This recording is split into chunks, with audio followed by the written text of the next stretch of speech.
Let's make lemonade. Okay. Let's go to work. That's the signal! Go, go, go, go, go! Six!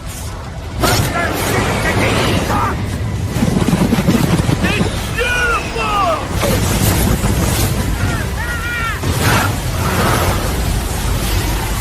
Mother Nature just pissed her pants, dude!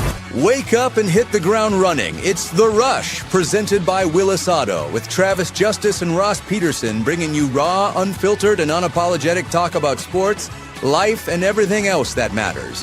No filtered, no fluff, just The Rush.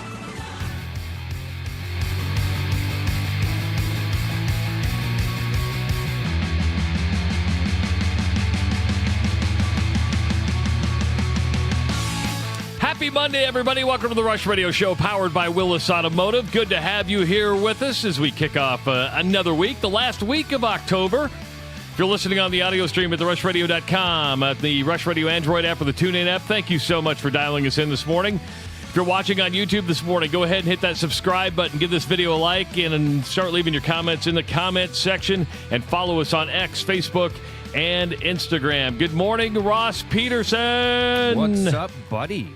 You know, usually when I go on travels, I become this very observant person, and I come back with some crazy stories, and I notice people in airports or something weird happens to me.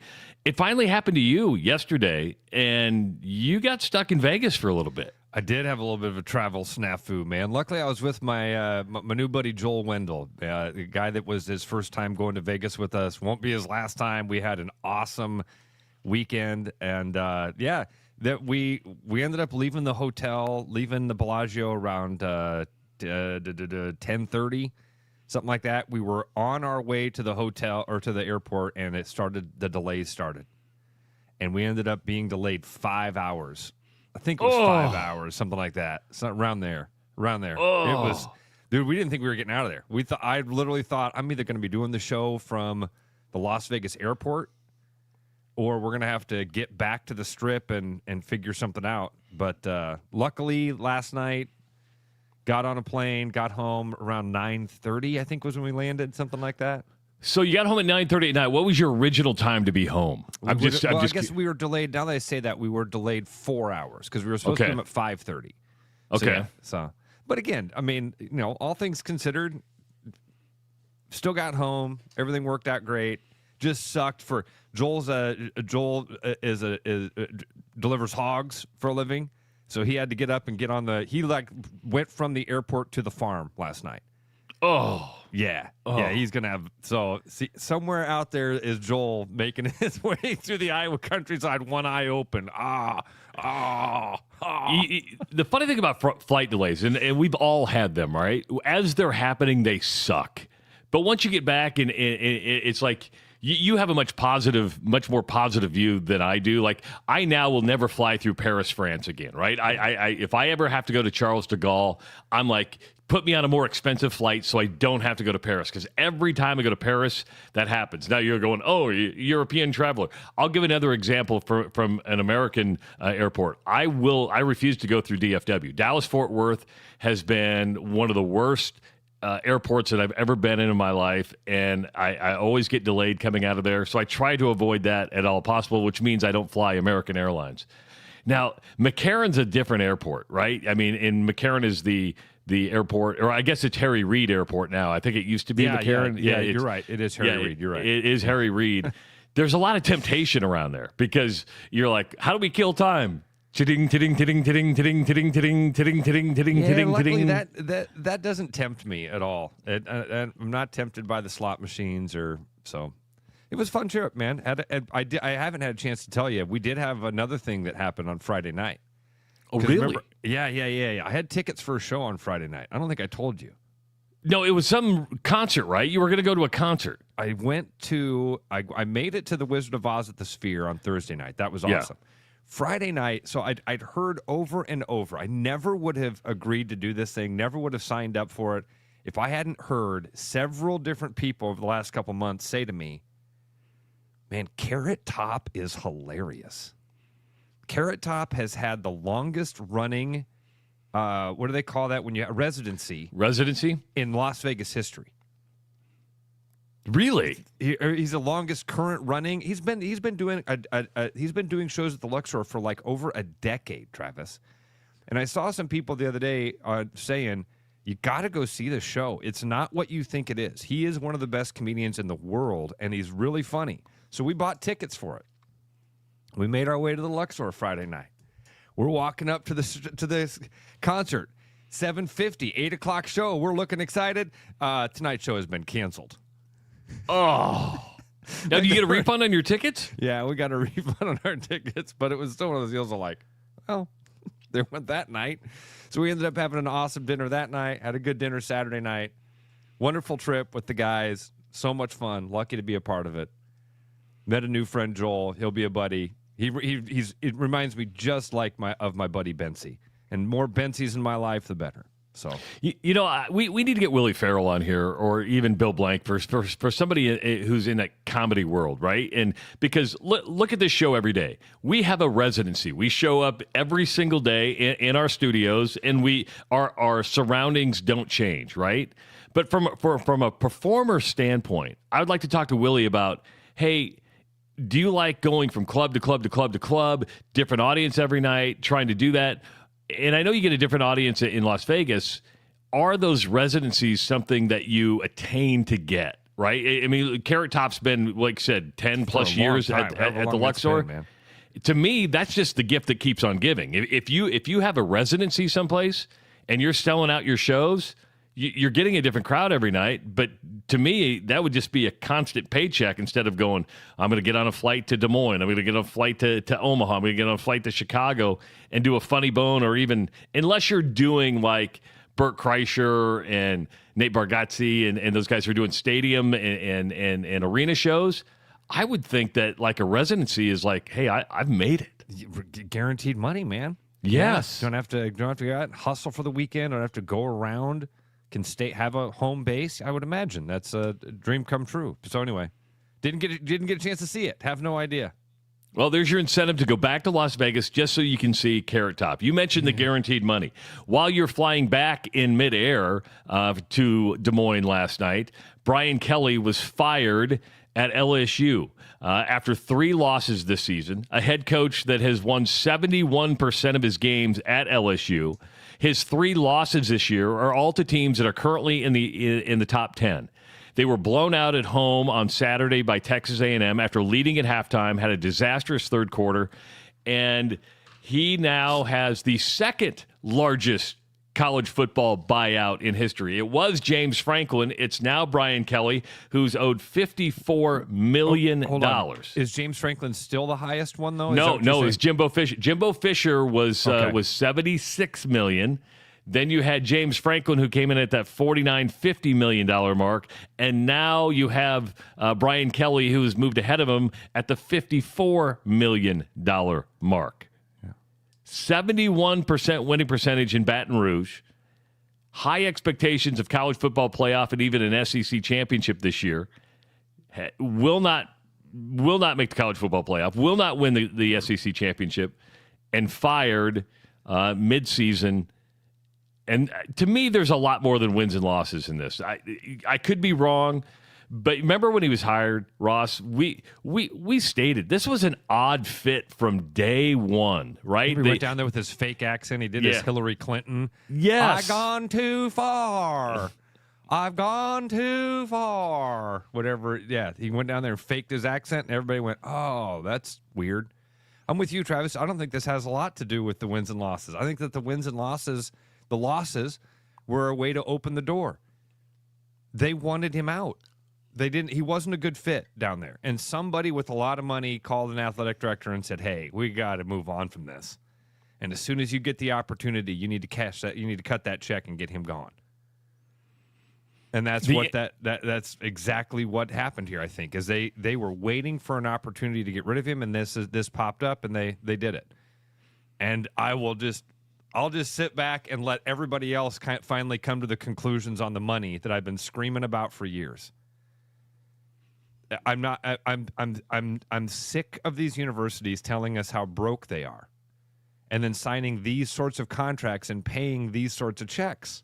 And I don't want to get into this thing of like, well, that's LSU. It's $50 million to not coach. $800,000 a month. Wisconsin doesn't have that sort of money. Bullshit. Well, Bullshit. They don't have that type of money. They got the money to make the moves, Travis. They all do. They all do. I'm done with this playing, with towing around on this game of like, well, it's a little bit different. No, it's not. No, it's not. They might not all have $50 million, but that's not what what their contracts say either. They're all sitting on cash. They're all sitting on donors.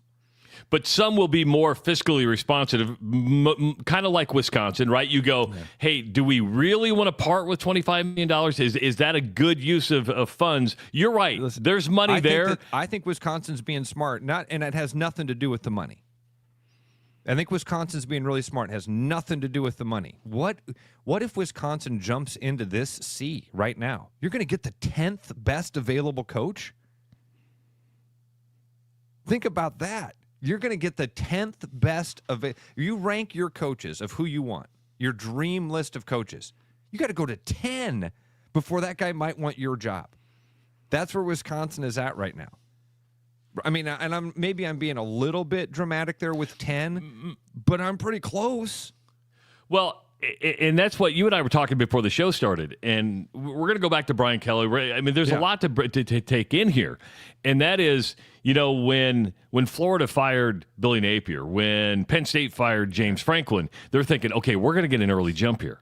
But now you have LSU open, you have Florida open, you have Penn State open, you have Oklahoma State open, you have Virginia Tech open, you have UCLA open, you have Arkansas that is open. And we've kind of said, well, why hasn't Florida State parted ways with Norvell? Why hasn't Wisconsin parted ways with Luke Fickell? And I think now, if you are a major university, and I'm not talking the Kent States and the Macs of the world or wherever you want to do that, because if you are a major Power 4 university, because you have 8 really good jobs that are open right there, you have to think twice about firing your coach, because I'm not saying there's not qualified people out there, but fan bases aren't going to be happy if you don't go after a big name at LSU. They're not going to be happy if Yeah, some of those schools, you got to make a splash. Yes. You can't do the Curt Cignetti thing. You can't go and hire a guy and say, hey, we believe in this D3, D2 guy that has, he was the wide receivers coach at Alabama 10 years.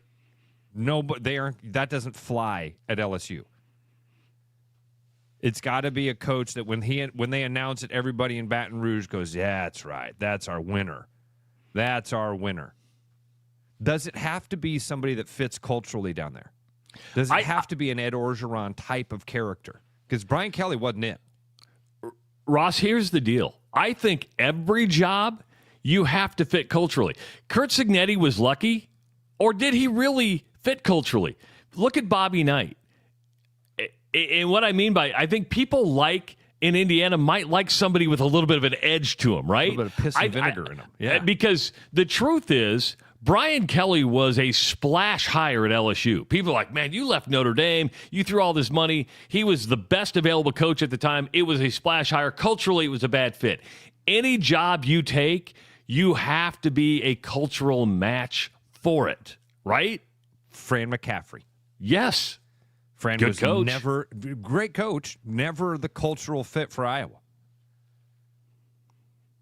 I think you might have touched on something with Indiana there. Because you want to think, at least as an Iowan, I think, Indiana's they're a Midwest state. They're a lot like Iowa. Man, I forgot until I went over to Ireland. Every state in the United States is basically its own country. It's a good way to look at it. We're all the size of a European. Iowa is the same size as Ireland. And in Ireland, there's this national pride, and oh my God, Scotland? Oh, Jesus. We do the same thing. Minnesota. Why it was so windy? Because Minnesota blows, and Missouri sucks. So we do the same thing. There's such a cultural difference between here and there. Dude, you nailed it. Curt Cignetti and Bobby Knight, guys that have had the best, the best. The most connection, best runs there. They got a little spit in their ass. You know what I mean? Yes. Little attitude. Curl their lip. Yeah. Little F you, this is my program. I'm going to run the program the way I want to run it. And some people just gravitate towards that. Like, yeah, he's it.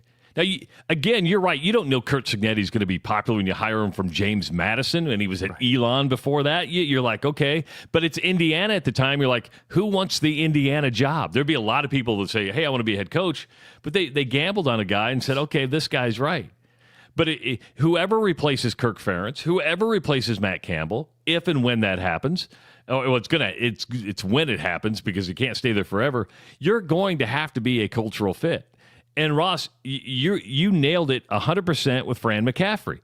Good coach, but just an odd fit and never connected with the people of Iowa. Yeah. And I think he'll do fine at Penn because he's back where he belongs. He's with his people. And Brian Kelly's going to find he could end up at one of these jobs. Absolutely. I mean, that's the type of guy that Wisconsin now looks around and says, "Oh, wait a minute. What if we jump now? What if we get our name out there right now and we could get Brian Kelly?" I actually like Brian Kelly to go to Penn State. And hear me out. There you go. It's that, I mean, he's a Northeastern guy. He has that attitude. He knows those people. That may actually be a really good fit. He's a good football coach. I mean, as much as I don't like him personally, and again, I've never met Brian Kelly, but it's what you see on TV. It's how you treat the media. It's how you answer some questions. You're like, you're just an odd duck. It's just the whole thing with him getting on the stand with his players and doing his corny dances. Because it was fake. It was fake. It's phony. That's a great word for it, Travis. That doesn't feel authentic at all. It doesn't feel like it's the accent. That accent. Going down there and pretending you're something you're not just so you can try to shoehorn your way into their culture. So he gone. And again, I don't think it has anything to do with the 71% win percentage. They would suffer that. You could suffer that. There's other things there where they're like, we don't want this guy here anymore. Or maybe there's a coach that's available that they really do want, that they do think is just the right fit to take him over the top. The press release from the directors kind of fun. What the heck? That was weird. Yeah, you're cutting in and out. I don't know if it's your internet or yeah. I got you. You're solid now. I don't know. All right.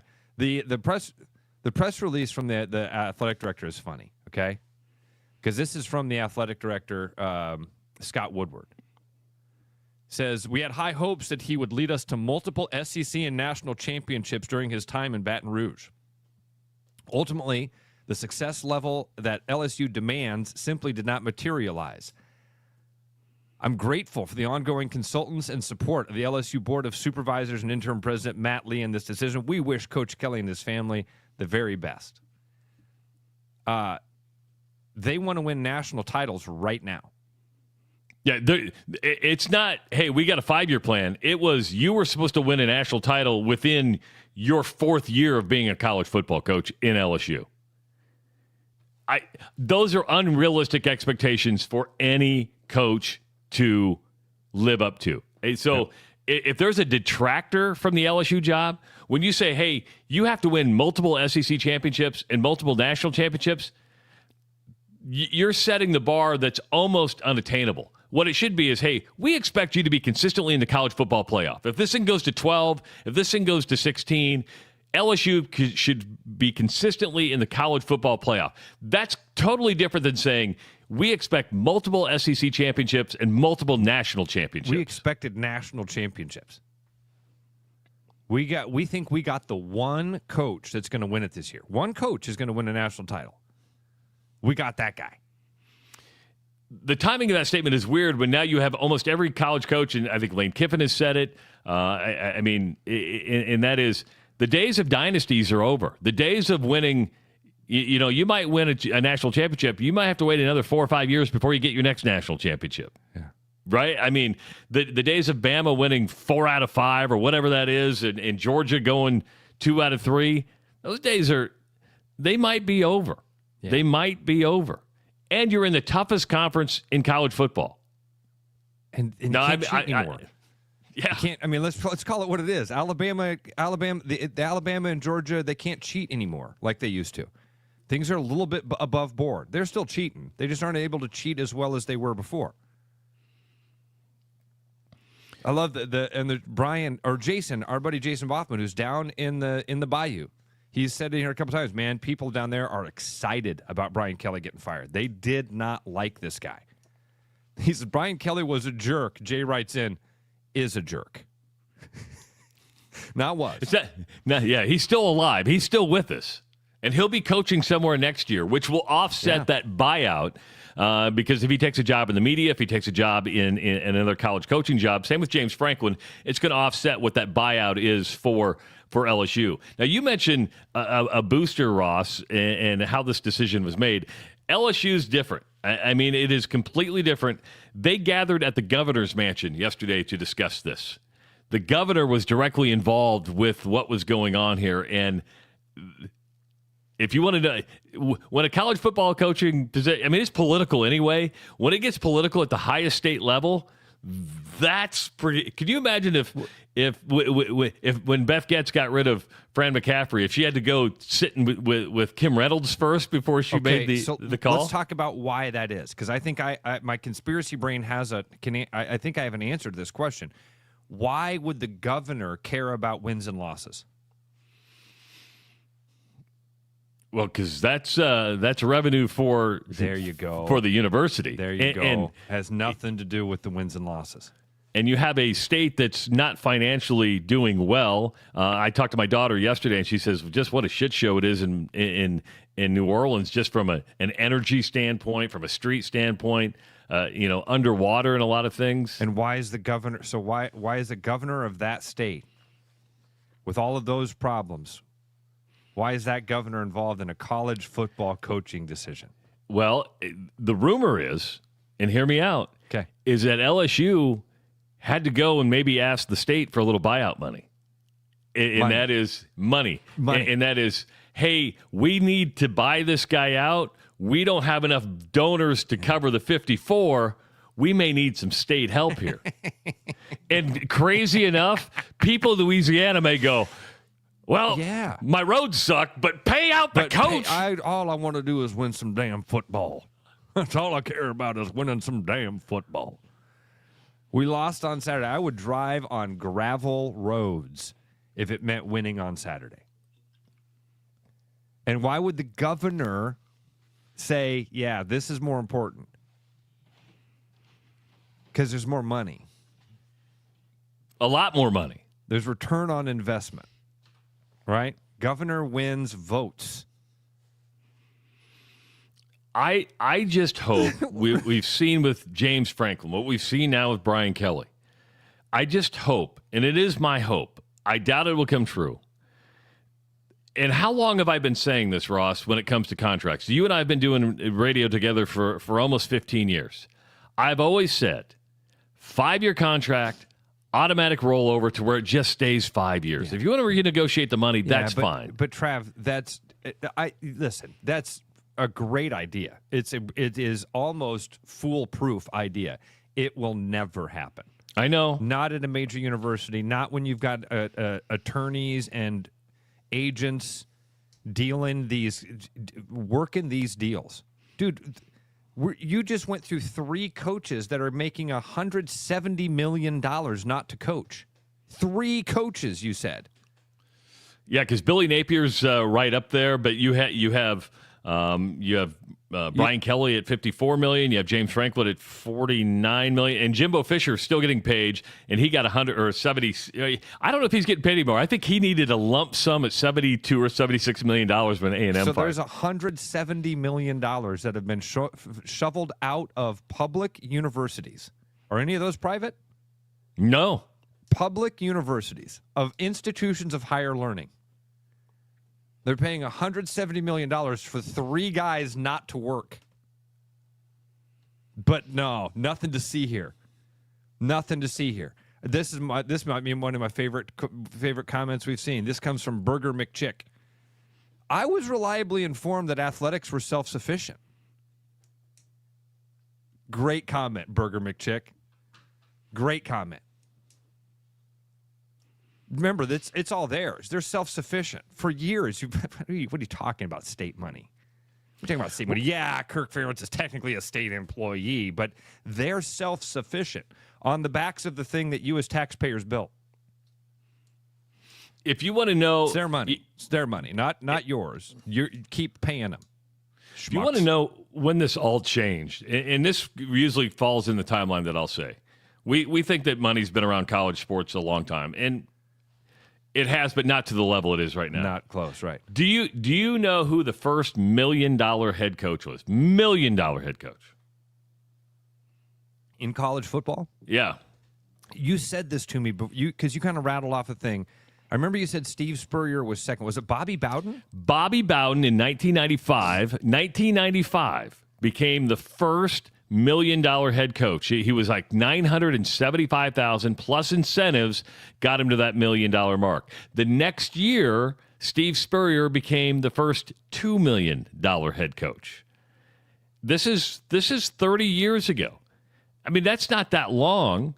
And now, Ross, according to AI and the Google machine, of the Power 5 conferences, the average salary for a public school football coach in the Power 5, 2.5, 3 million. $6.2 million. That's the average? That's the average of a public in the Power 5 conferences. The average salary, according to the Google machine, is $6.2 million. And here's how, and so that gets used to justify statements like this. Well, that means Kirk Ferentz is underpaid. He's only getting $7 million a year. He's better than half the coaches in the damn country. Give the man a raise. Kirby Smart making $13 million to call fake timeouts. I mean, what you did with Brian Kelly and James Franklin is in these buyouts is that you set them up for generational wealth. I mean, not that making $13 million or $10 million a year doesn't make you a generation, but when you get a lump sum, here's $54 million, that's unbelievable to me. And that's why I would rather say, hey, we're going to do the 5-year contract. We're going to front load it. We're gonna, instead of paying you 10, we're going to pay you 16, just knowing that if we fire you, you get nothing. You get absolutely nothing. Yeah, and I mean, that's the way normal people work. That's the way normal people work is, hey, once you're bad at your job, you don't get to do your job anymore. Hell, you can be good at your job, and if it doesn't make financial sense, you lose your job. And you don't get millions of dollars of buyouts. But if you're a coach, you do. Man, this whole public sector, private sector thing, it's going to become a real issue. It's going to become a real issue. When people we have to start waking up because people are going broke. Normal, everyday people are going broke. And this is all footed on the backs of those same people. And it gets lost. The university doesn't have any money. They'll tell you over and over, we got no money. We need more. Can you please help us out so that you guys can pay these people? And you know why? Because they sell hope. It's no different than political. They sell hope that you're going to feel good on Saturdays, and for your sorry life, your team's going to make you feel so much better. Yeah. Dude, you talked about Matt Campbell. That ship has probably sailed. I think it's untied at least for a from year. The dock. I think that right now, if you hired Matt Campbell at one of these big jobs, it wouldn't have the impact that it would have had 2 years ago. We'll save that thought because we'll talk about that when we come back. Don't forget that here in Iowa, we grow corn, but the truth is corn grows Iowa. Corn benefits the entire state. It feeds our livestock, nourishes our families, and provides homegrown, clean-burning, unleaded 88 for our vehicles. So pump it up with unleaded 88. Go to iowacorn.org for more. It is the Rush Radio Show, powered by Willis Automotive. The Rush Radio is now on the free TuneIn app, allowing you to enjoy the show on Apple products and Android Auto. Download the free TuneIn app and search The Rush Radio to take Travis and Ross wherever you go. Your house wasn't built for bats, birds, or raccoons, but try telling them that. At Bats and Bugs Pest Solutions, we've been helping Iowans take back their homes for over 20 years. We use cost-effective, eco-friendly methods to solve wildlife and pest problems the right way. Whether it's bats in your attic, birds in the vent, raccoons in your chimney, or moles in your yard, we have long-term solutions. Call Bats and Bugs Pest Solutions today at 515-218-3400, and let's make sure your home doesn't become their home. There's more Iowa in the Iowa Tap Room than you may realize. Housed in a building nearly as old as Iowa itself, the Iowa Tap Room greets you with a harvest of 120 Iowa craft beers on tap from all corners of the state. And the food doesn't get much more Iowa than this. The Iowa Tap Room, all Iowa beer, one amazing place. There's always something new at Fong's Pizza. The patio is open and ready for you, your friends, and an ever-changing menu of tiki drinks. Or try our new noodle dishes alongside your favorite slice. It's all happening this summer at the new Fong's in the East Village.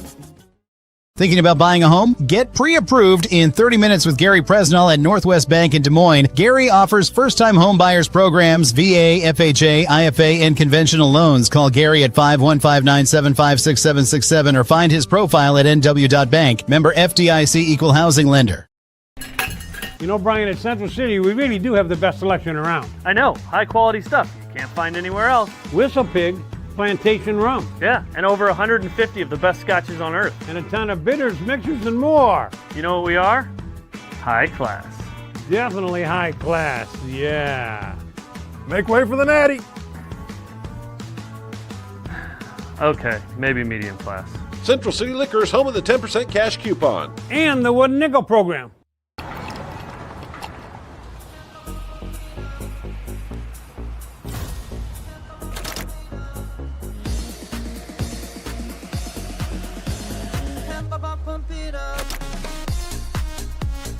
A fuel choice that even rivals can agree on? Now that's worth the hype.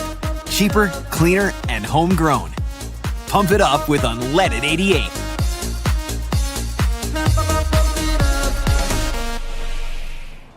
After Hawkeye football games this fall, Travis and Ross are right where they belong, with you taking your calls and giving unfiltered feedback. Right after Hawkeye football games, it's the Black and Gold Rush on the rushradio.com, the TuneIn app, and on YouTube.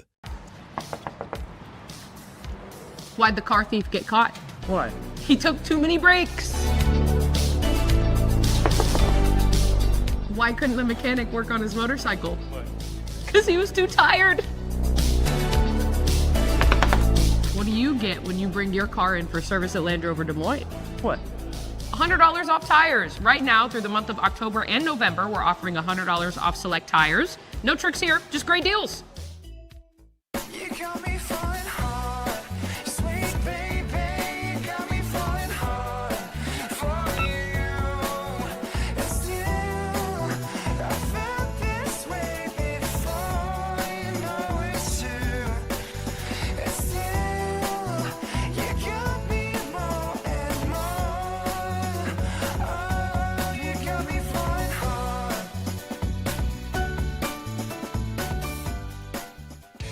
Back like a rash you thought was gone. Travis and Ross aren't contagious, but they are addictive. It's the Rush Radio Show, powered by Willis Automotive.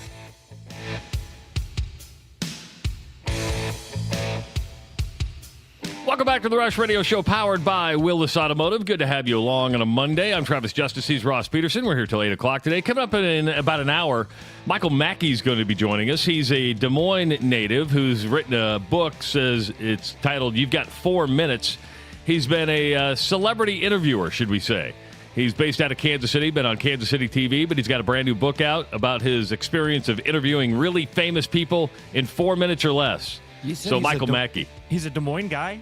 Yeah. So we'll talk to Michael Mackey. And we'll give him more than 4 minutes. I told him, I said, you're going to get about 20 minutes. You're going to get about 25 minutes. So we'll have a little fun with Michael coming up. You Can brought he fill up that much time? He's doing 4-minute interviews. Can he do a 20-minute interview? But we're doing the interview. So maybe we'll be able to do You should have that. promised him, we'll give you more than 4 and just left it at that. Because if we get 5 minutes into this thing and it's like, can we talk about boobs? Well, I'm going to ask him who the hottest person he's ever interviewed. I like that. Yeah. I'll ask him who's the creepiest guy that's ever interviewed you. And that would be me. You brought up Matt Campbell's name as we were heading to break. You go back 4 weeks ago, and Matt Campbell's name's being thrown out there for Penn State and what that looks like. I'm with you, Ross. After losing to BYU, Matt Campbell's name probably won't resonate with a Florida. It won't resonate with a Penn State. It won't resonate with an LSU. It won't resonate for some jobs that come up. Not saying he's not good enough. I mean, Matt Campbell's a good coach. I think we know that. What he's been able to do at Iowa State is tremendous.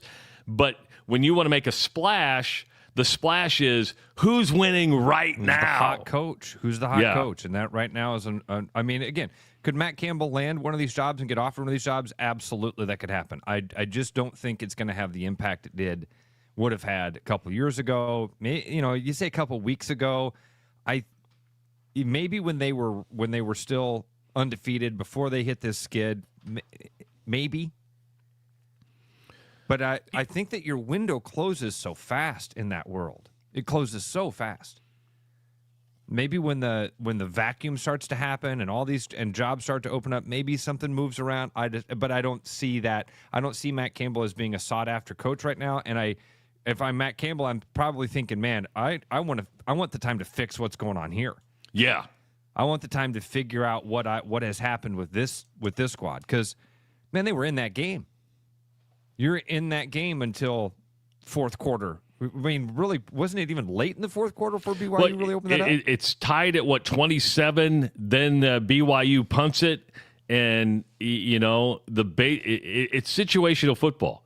When the ball in a punt, when everybody says, "Hey, we're going to let this bounce," you get the hell out of the way, and it bounces off the ankle or a calf of an Iowa State player, automatically becomes a live ball. BYU gets on it, scores, and that was it. And Iowa State has now lost 3 straight games, 3 in a row.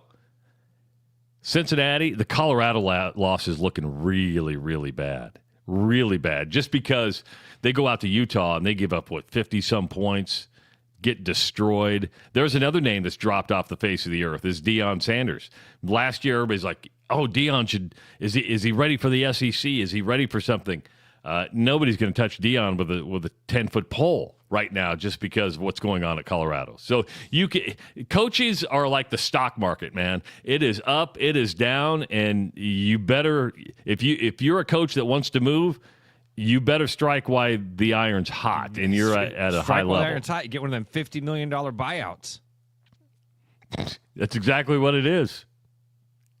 And what does the hot name always command? If you want me so bad, you're going to give me exactly what I want. Yeah, that's right. That's right. $100 million buyout. You want me to not coach your team? You have to pay me $100 million. I mean, the hottest name right now is Lane Kiffin. That's because Florida has been rumored to be after him. LSU's most likely going to go after him because he's the hottest name right now. You're doing this consistently in Oxford, Mississippi. Well, if you can do it there, you can do it here. And if I'm Lane Kiffin, call me crazy. I'm like, stay in frickin' Oxford. You're making a lot of money. You're going to get a raise again. You culturally fit there. You've changed your life.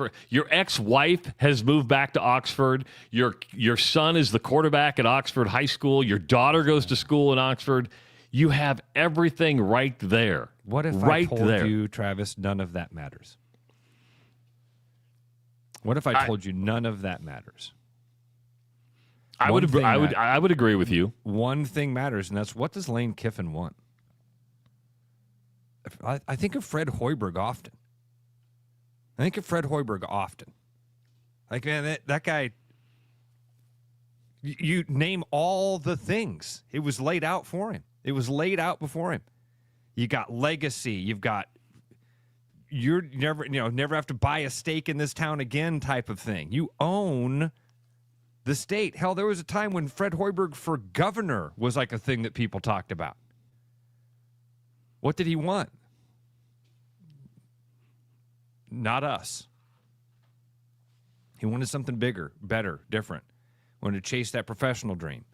Wanted to be an NBA coach. Well, now he wants to be a college coach again. Yeah, he wants to be back in the Midwest. Well, his dream job is actually Nebraska, it turns out, because his grandpa got fired from there a long time ago. Remember when we were told that too?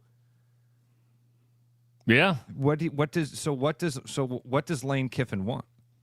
Because where your kid is comfortable, where your culture fit is right, none of that matters. It matters to us. It matters to us, the rubes in the grandstands. It matters to us.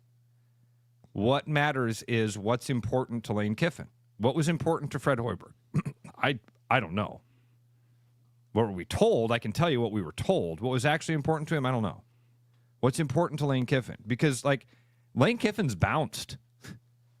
He has bounced around. So yeah, I mean, you're right. I mean, when he left Tennessee, he's like, it was the USC job, right? And he said, I would have never. And I don't know if you've watched that. I don't know if you've watched the documentary on him on ESPN yet, but it's really good. Of course, he got the Raiders job. That was a bad fit. Al Davis. I mean, he's like, I'm in my 30s. Why wouldn't I take the Raiders job? It's an opportunity, and he got fired at USC, and it wasn't his fault, meaning that let's not forget that Pete Carroll and the trouble they got into left him with lack of scholarships. Then he gets he got the Tennessee job, took the USC job, got fired. He went to Alabama and then went Florida Atlantic. Yeah, but Florida Atlantic isn't where he wanted to be, and in two of the jobs he was fired at, right? So technically he bounced twice: Tennessee and Florida Atlantic. Florida Atlantic, I understand. Tennessee, he probably looks back and goes, that probably, and maybe Ross, the Tennessee job is an example of, hey, it's not always greener on the other side, especially when you have these expectations of what LSU is saying and what Florida is saying. You might go. To me, if he stays at Ole Miss during this coaching change, I don't know if he ever leaves Ole Miss, because we might know what he wants. You're right. It does what do you want? But for those two jobs, that's funny. Well, Lane Kiffin hasn't bounced. You go through seven different jobs that the guy's had in the last couple. But technically, I don't count the Florida Atlantic job as a bounce. I don't, because that's a lower conference. Stepping stone? It's a stepping stone job. But that's that you bounce from a stepping stone. I get that, but I'm not going to say that Florida Atlantic is on the same playing field or competition level as a Power 5 school. Tennessee was a bounce, 100%. That's a bounce. Otherwise, he got fired everywhere else. So, I mean, you have no choice but to bounce at that point. Yeah. But you're right. I mean, he almost took the Auburn job a couple years ago, didn't take it, or at least was rumored for it. He's going to be rumored for the Florida job. He's going to be rumored. I'm just trying to look around and say the guy doesn't have staying. He hasn't shown that he has staying power at a lot of places. How long he was at USC as a offensive coordinator in some way for like 5 years. Yes. Right? He's a tight ends coach in 2001. He ends up going to the Raiders in 2007. That's 6 years. That's the most time he was at any one place. And even in that role, he continued to move and progress and look for what was better, look what was next, like you do. That's all I'm trying to say there is that Lane Kiffin bounces. He bounces around. He's had a lot of jobs. Now, this is year 6 at Ole Miss. He's had offers. We know that. We know that Auburn went, and he stayed. So it'll be interesting to see what happens. I hope he stays in Oxford, because the grass isn't always greener, and Florida and LSU have what I believe are unrealistic expectations in today's college football world. I think it's okay if you hire a coach at one of these schools, say, we expect you to be in the hunt for the college football playoff. LSU is going to tell somebody, we expect you to win the national championship. We're going to pay you to win a national championship. And if you win 70% of your games and lose and don't do that, we got to fire you. But don't worry, when we fire you, we got a truckload of money to give you when you walk out. I mean, do you think the next Iowa coach, which will happen in the next probably 3 to 5 years, stays at Iowa for 27 years? No. I don't. No way. No. But that's not, if that's your bar, then you're going to be disappointed. If 27 years, if it's like, well, if we don't get a coach that doesn't give his life to us, then we screwed something up. No, I don't think that should be. You're lucky that happened. I mean, Matt Campbell has been here a long time. What is this 8? Is this year 8? In the world of college coaching, man, this is a long time for a guy to stick around in one place. Is that what you want anymore?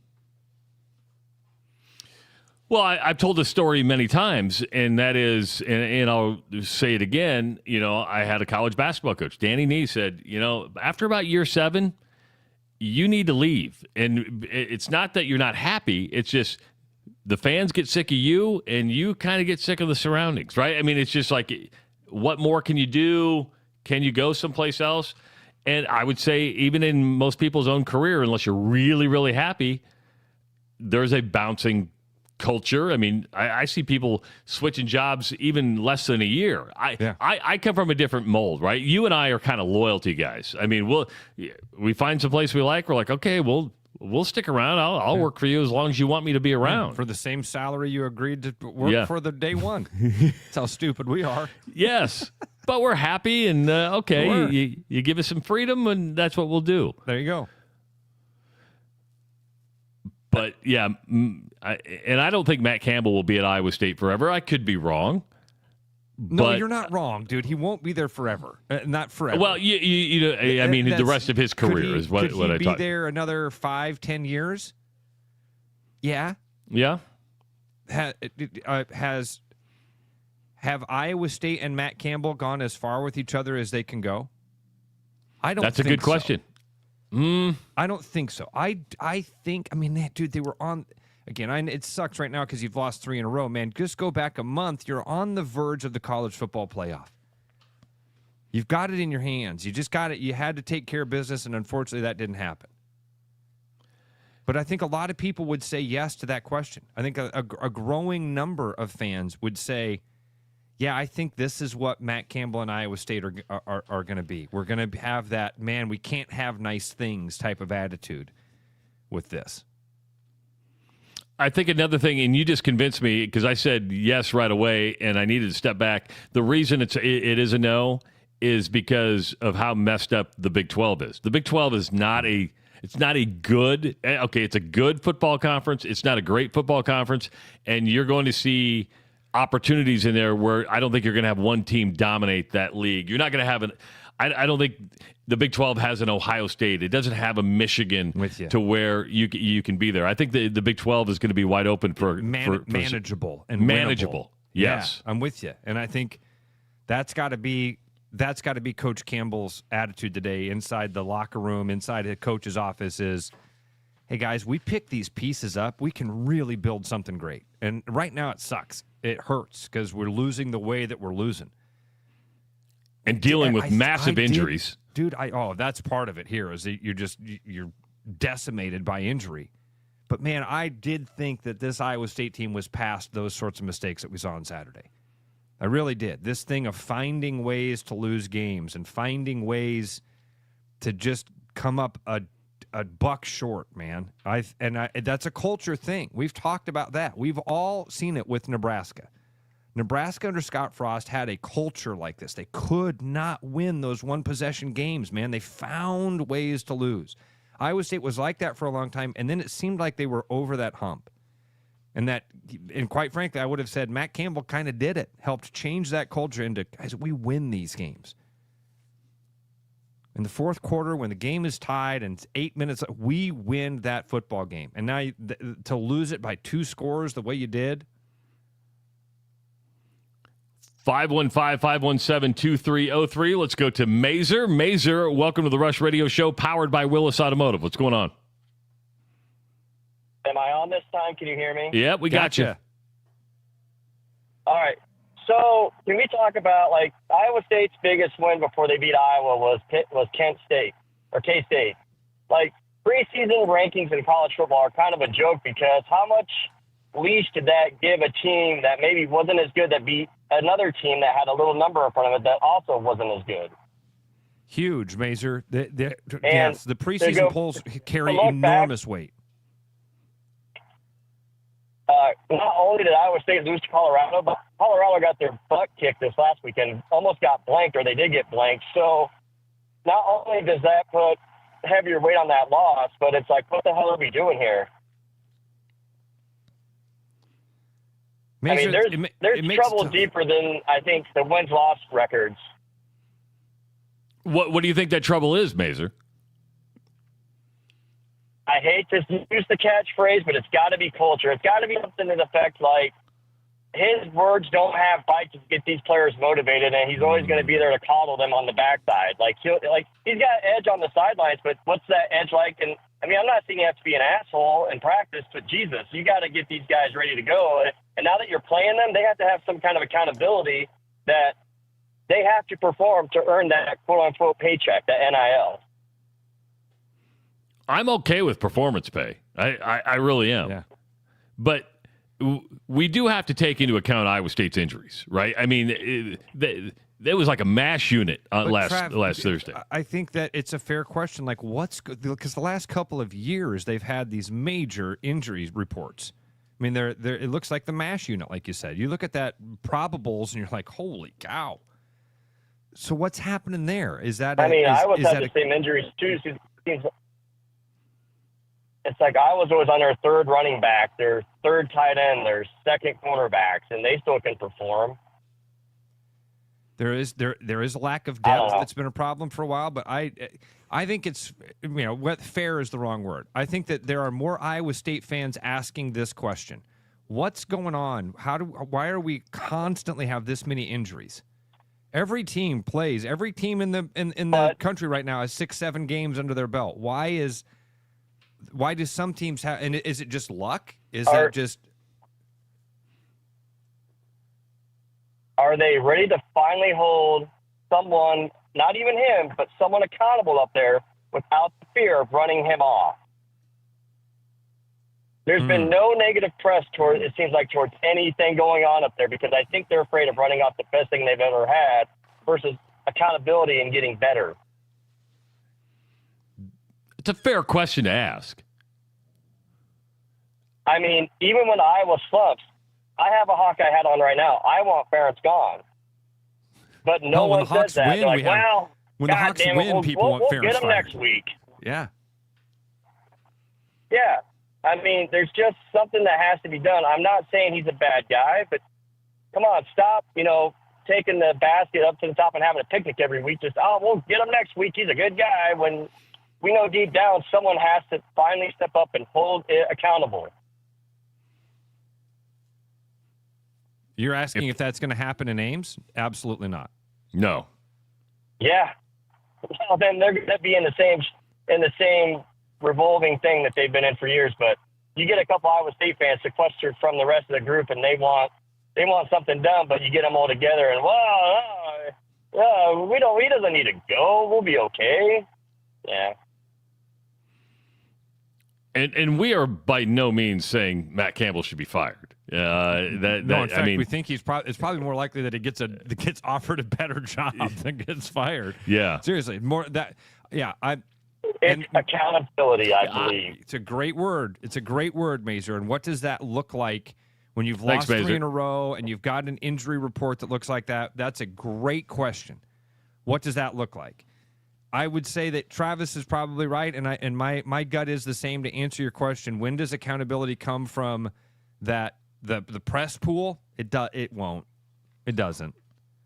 And I don't know if that, and I don't know why that is. If that is, first of all, people love Matt Campbell was the first reason why. People love Matt Campbell. He's a good cultural fit at Iowa State, right? And he's done things at Iowa State that no other Iowa State coach has done. And I think that there's a part of it that is same thing that Hawkeye fans went through with Fran McCaffrey. Same thing that Hawkeye fans are going through with Kirk Ferentz. Man, change is hard. Change is hard, and what if we change it and it's worse? What, do you guys remember Tom Davis? You don't know what it was like when Forrest Evashevsky was the coach. Don't wish for this guy to go away. We remember the Jim Walden years. Please, Matt Campbell, stay. And again, I want to be clear here. I'm not saying that Matt Campbell should be fired by any stretch. Mazer is wondering why you don't get more of that from Iowa State fans, and I think that it's the same thing as you get from Hawkeye fans. It's got to get real bad before you start wishing that a guy loses his job. With Coach Ferentz, it's just different. It's that familiarity. Everybody knows that the end is coming, and so that's what it is. Yeah. I think that more than anything, everybody knows eventually, within 3 to 5 years, the end is here, right? And you're like, okay, how's that going to do for recruiting? How does this set up for the future? Are you going to promote from within? What does that look like? Matt Campbell's he's younger than you, Ross. I mean, he's got 20 years of college football coaching left in him, and might have some great years ahead of him. And some of those years, I really do think some of those years can be at Iowa State. They can I agree with around you. and win the Big 12. And we're talking about an Iowa State team that's lost 3 in a row, has 3 losses, right? I mean, in most years, that's awesome for Iowa State. It's absolutely awesome. But making a bowl game is no longer what it's about. No. It is about the college football playoff. No. And you need to be in it. And in a league like the Big 12 that no longer has Oklahoma, that no longer has Texas, you are expected to compete. You're expected to be in the mix. And now Iowa State's not in the mix. And after 10 years, this is when people start going, when are we going to take that jump? Now, it could happen next year. But every other school is going to feel the same way. Utah's going to feel the same way. Arizona State's going to feel the same way. BYU's going to feel the same way. You're going to throw some big programs with some nice records in there. Yep. Yes. 515-517-2303 is the number to call. Don't forget, if you're going to be driving up to Ames this weekend for that 11 o'clock game against Arizona State, you're going to want to stop by Central City Liquors because, well, they have the best prices, the best selection, and the best service around. More than 165 single malts, 130 tequilas, and 50-plus bourbons on hand. They also stock mixers, wine, spirits, beer, seltzers, everything you need. Central City Liquors, 1460 2nd Avenue, Des Moines. This is the Rush Radio Show, powered by Willis Automotive. The Rush Radio is now on the free TuneIn app, allowing you to enjoy the show on Apple products and Android Auto. Download the free TuneIn app and search The Rush Radio to take Travis and Ross wherever you go. You've got enough on your plate, so when it's time to reset, grab a Fresca. Bold citrus, zero sugar, zero caffeine. Just clean, crisp refreshment that never goes out of style, whether it's post-work, post-gym, or just a break from the noise. Fresca's got your back. Pick up a Fresca at your local retailer today. Your house wasn't built for bats, birds, or raccoons, but try telling them that. At Bats & Bugs Pest Solutions, we've been helping Iowans take back their homes for over 20 years. We use cost-effective, eco-friendly methods to solve wildlife and pest problems the right way. Whether it's bats in your attic, birds in the vent, raccoons in your chimney, or moles in your yard, we have long-term solutions. Call Bats & Bugs Pest Solutions today at 515-218-3400, and let's make sure your home doesn't become their home. Hi, I'm John Linares with Willis Lexus, and fall is upon us. If you've been thinking about getting a new ride, now is the time. We have interest rates as low as 3.49 on select models. We have a $469 per month lease on ES Hybrid, and we have early deals on 2026 models that are just arriving. You can see our great inventory at willislexus.com, but I invite you to stop in and visit with our sales consultants for more details. Your new Lexus is waiting for you.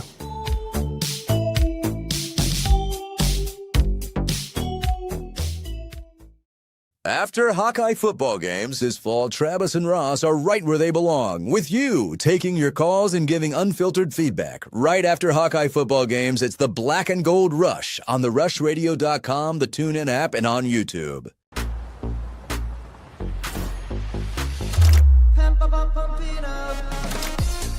A fuel choice that even rivals can agree on? Now that's worth the hype. Pump it up with unleaded 88.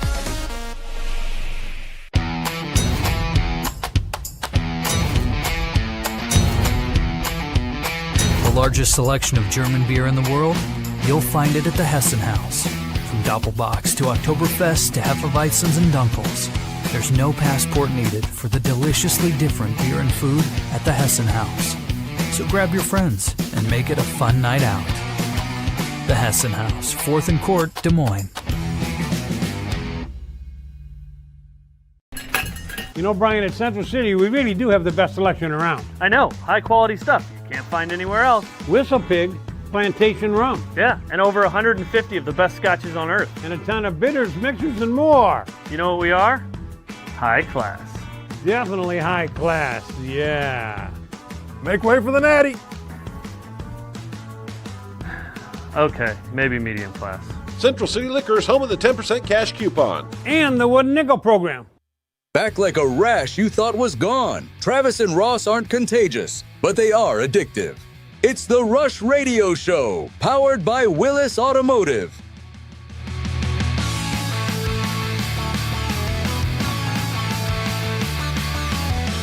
Hour number 2 of the Rush Radio Show, powered by Willis Automotive. Happy Monday, everybody. We're glad you're with us. If you're listening on the audio stream at therushradio.com, the Rush Radio Android app, or the TuneIn app, thank you for dialing us in.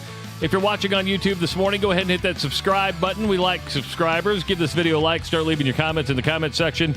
And, of course, you can follow us on X at Rush Mornings. Like our Facebook page, The Rush with Travis and Ross. And follow us on Instagram, The Rush Radio Show. He's Ross Peterson. I'm Travis Justice. We're here till 8 o'clock today, 515-517-2303. Coming up in about a half an hour, Michael Mackey's going to be joining us. He's an author. He's an entertainment guru, an interviewer of celebrities. He's a Des Moines native, has a new book out called You Have 4 Minutes. So we'll be talking to Michael Mackey at 7:30.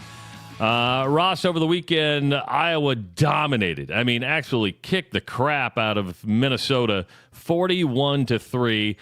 Did it in all phases of the game. You had defensive domination. You had special teams touchdowns. You had offensive efficiency. Would you say it's the best game Iowa's played to date, or would you say the Wisconsin game is the best game that Iowa's played to date? Just curious. You know, does it matter? Yeah, it doesn't matter, and they played a complete game. They were dominant on all sides of the ball, dominant at the lines.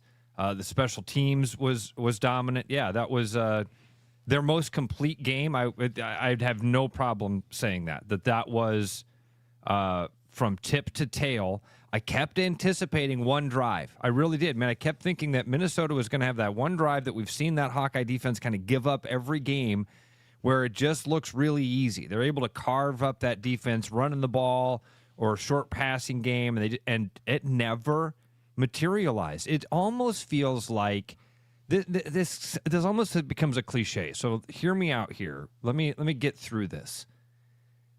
It almost seems like PJ Fleck tries to beat Iowa at their own game. I mean, even, there were times in that game yesterday, Hawks have Minnesota 3rd and 7, and they run a 3-yard screen, or they run a 3-yard tight end pop pass. And you're like, well, that's an Iowa play.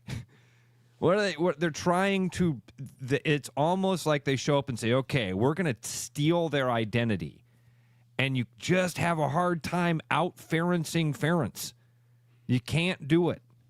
Matt Campbell has done it. Matt Campbell's figured it out. There's been times when they come in and they play that Iowa style of football, and they beat. We call it Iowa style of football, but it's Iowa State style of football too, and they win.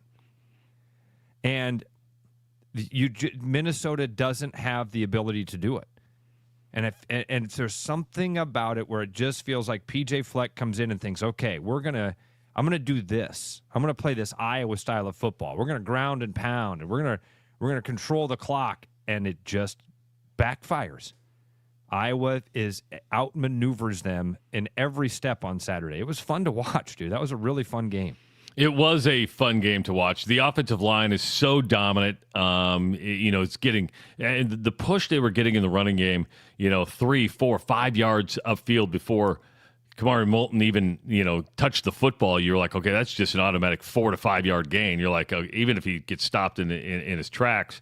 They didn't put up 300 yards of offense. They didn't need to, but they controlled the clock. They forced turnovers. They got it done, and have a lot of momentum now at 6-2. Still kind of, and now you kind of, if you watch CBS Sports afterwards, even ESPN, and I'm just using those guys because whether it's fair or not, they're kind of treated as the authority, right? When you listen to these guys, people take stock what Kirk Herbstreit says. They take stock of what Rick Neuheisel says, and I was tricking into that college football playoff conversation if they were to win out. There's a lot of football to be played. They have a bye week this week, then Oregon on November 1st? November 8th or 9th. I forget what day it is. And then you got USC, you got Michigan State, you got Nebraska left. So a lot of football left to play. I said this on the Black and Gold Rush, and if you missed the Black and Gold Rush on Saturday, go back and watch it on our YouTube channel. You can also find it on our podcast feed. But I was pretty adamant that Iowa was going to be ranked this week, just the way they've played, but they're not. Were you surprised that they were not ranked by the coaches? They were not ranked by the Associated Press after that win. And I look at the way they played against Indiana. Indiana might be the best team in the country right now. I know Ohio State's number 1, Indiana's number 2.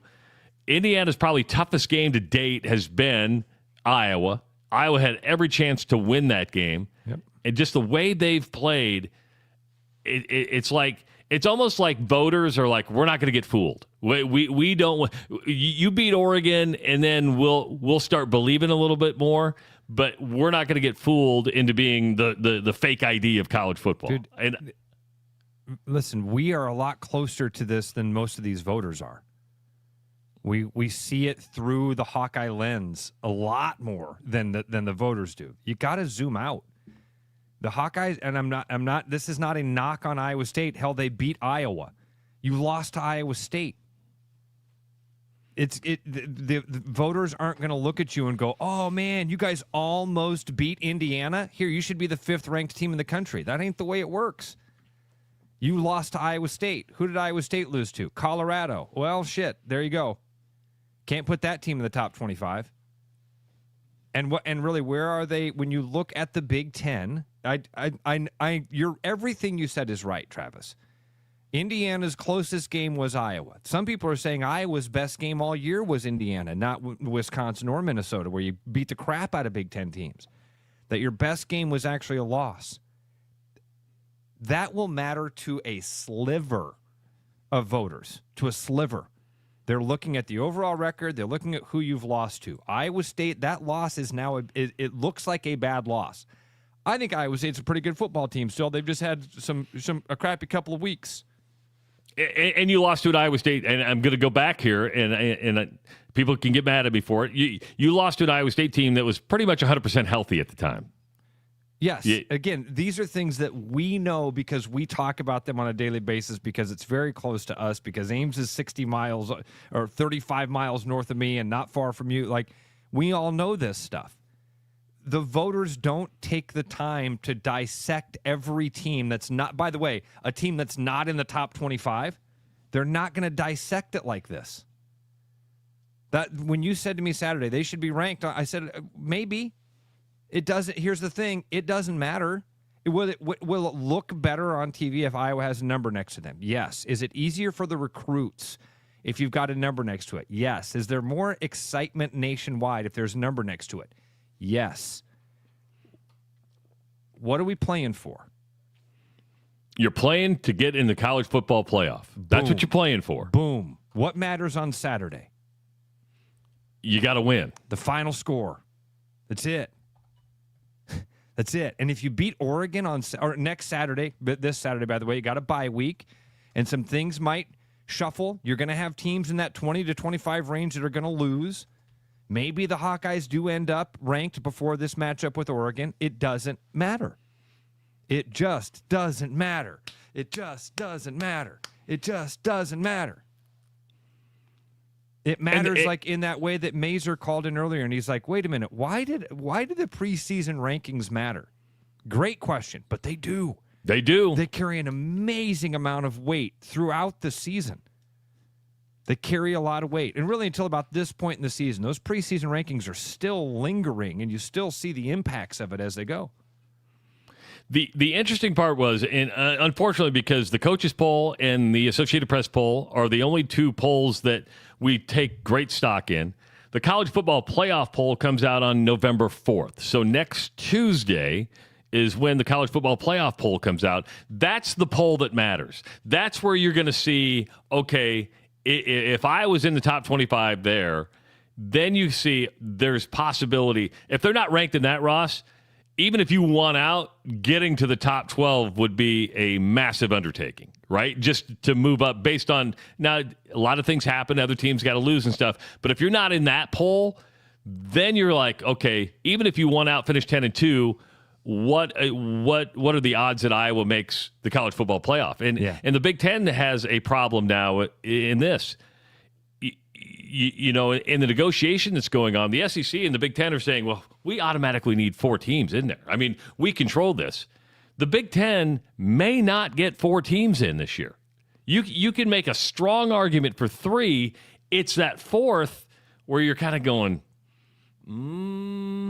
I don't know. I don't know if they deserve 4 teams. Just because of the Big Ten should not guarantee you an automatic 4th team. And it goes back to what we started this show about, money. I mean, they're like, we want 4 teams in there because it's more money for us. I just want I want the best 12, 16, 20, whatever this thing ends up being. Yeah, but honestly, that's such a subjective thing. I want the best 12 teams. Well, then the argument is made, well, then there's no Big 12 teams. You there could be right. And then it's just a conversation about, well, who's ranked? Then those preseason rankings carry even more weight. If we're just going to say, well, we just want the best 12 teams, well, then they're just going to put 12 SEC teams in there.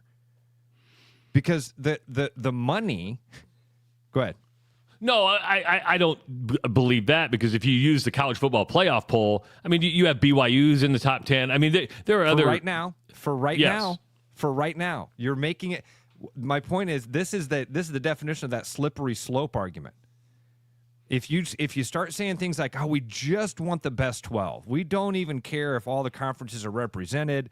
Well, then the AP poll is going to carry even more weight than it did before, because now you get blinded by those numbers. We all do it with the SEC. Could a lot of those Big Ten teams play with a lot of those SEC teams? You're damn right they could. Yeah.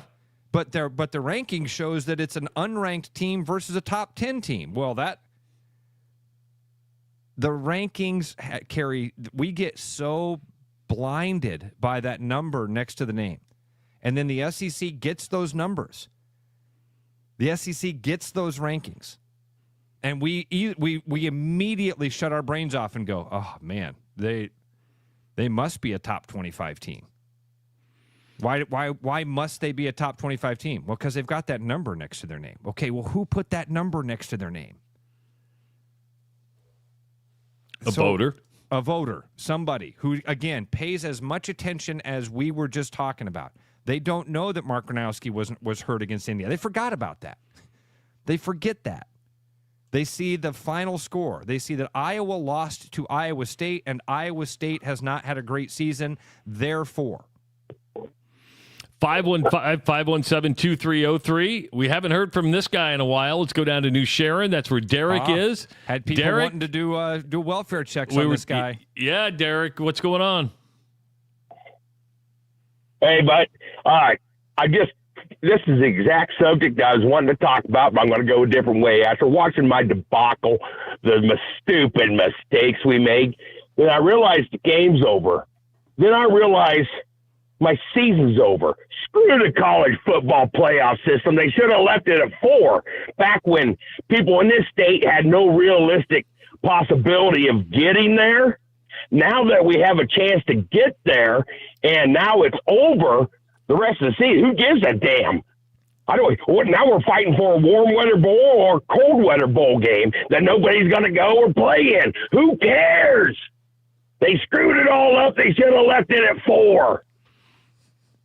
You might have some people that agree with you, and I'm not far off. I mean, I like can two things be true at the same time, Ross? Meaning, I think deep down 4 is probably better, but I like the opportunity for the 12 or the 16. I mean, can I be conflicted that way? Or you're shaking? No.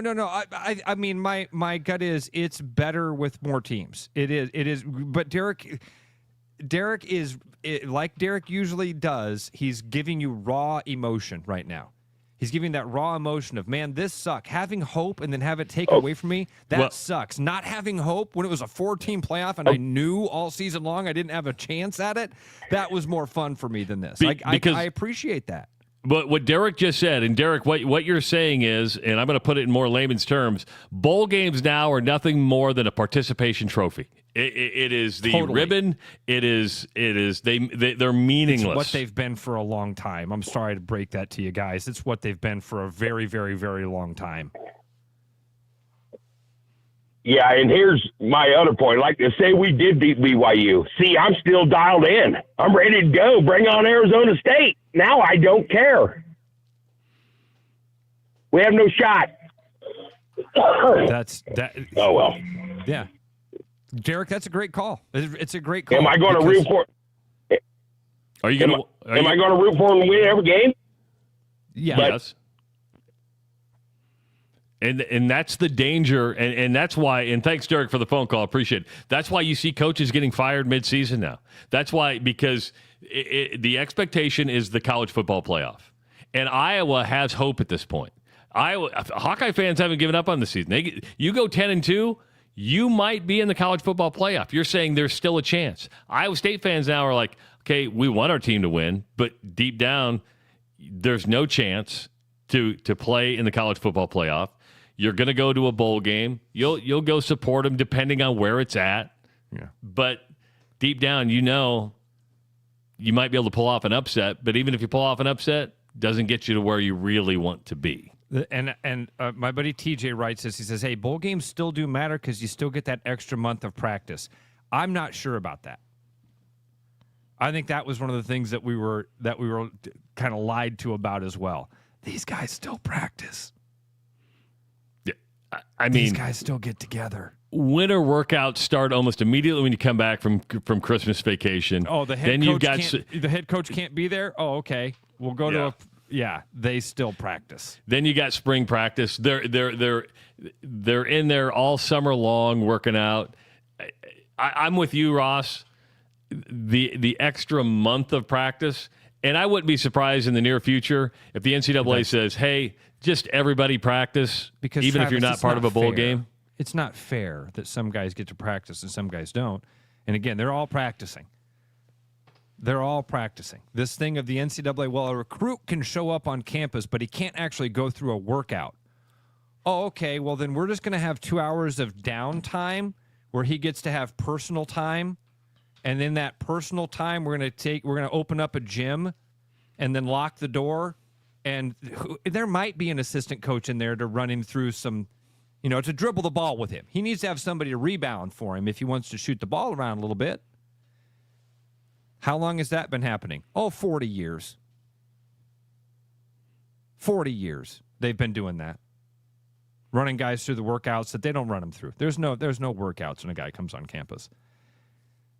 There are a lot of things that we get told that when you get to look behind the curtain a little bit, you go, it's the Wizard of Oz. It's the Wizard of Oz. Okay, yeah, we were told one thing and it's totally a different thing. Yeah, cool. That's that thing of they get to practice an extra month is bull hockey.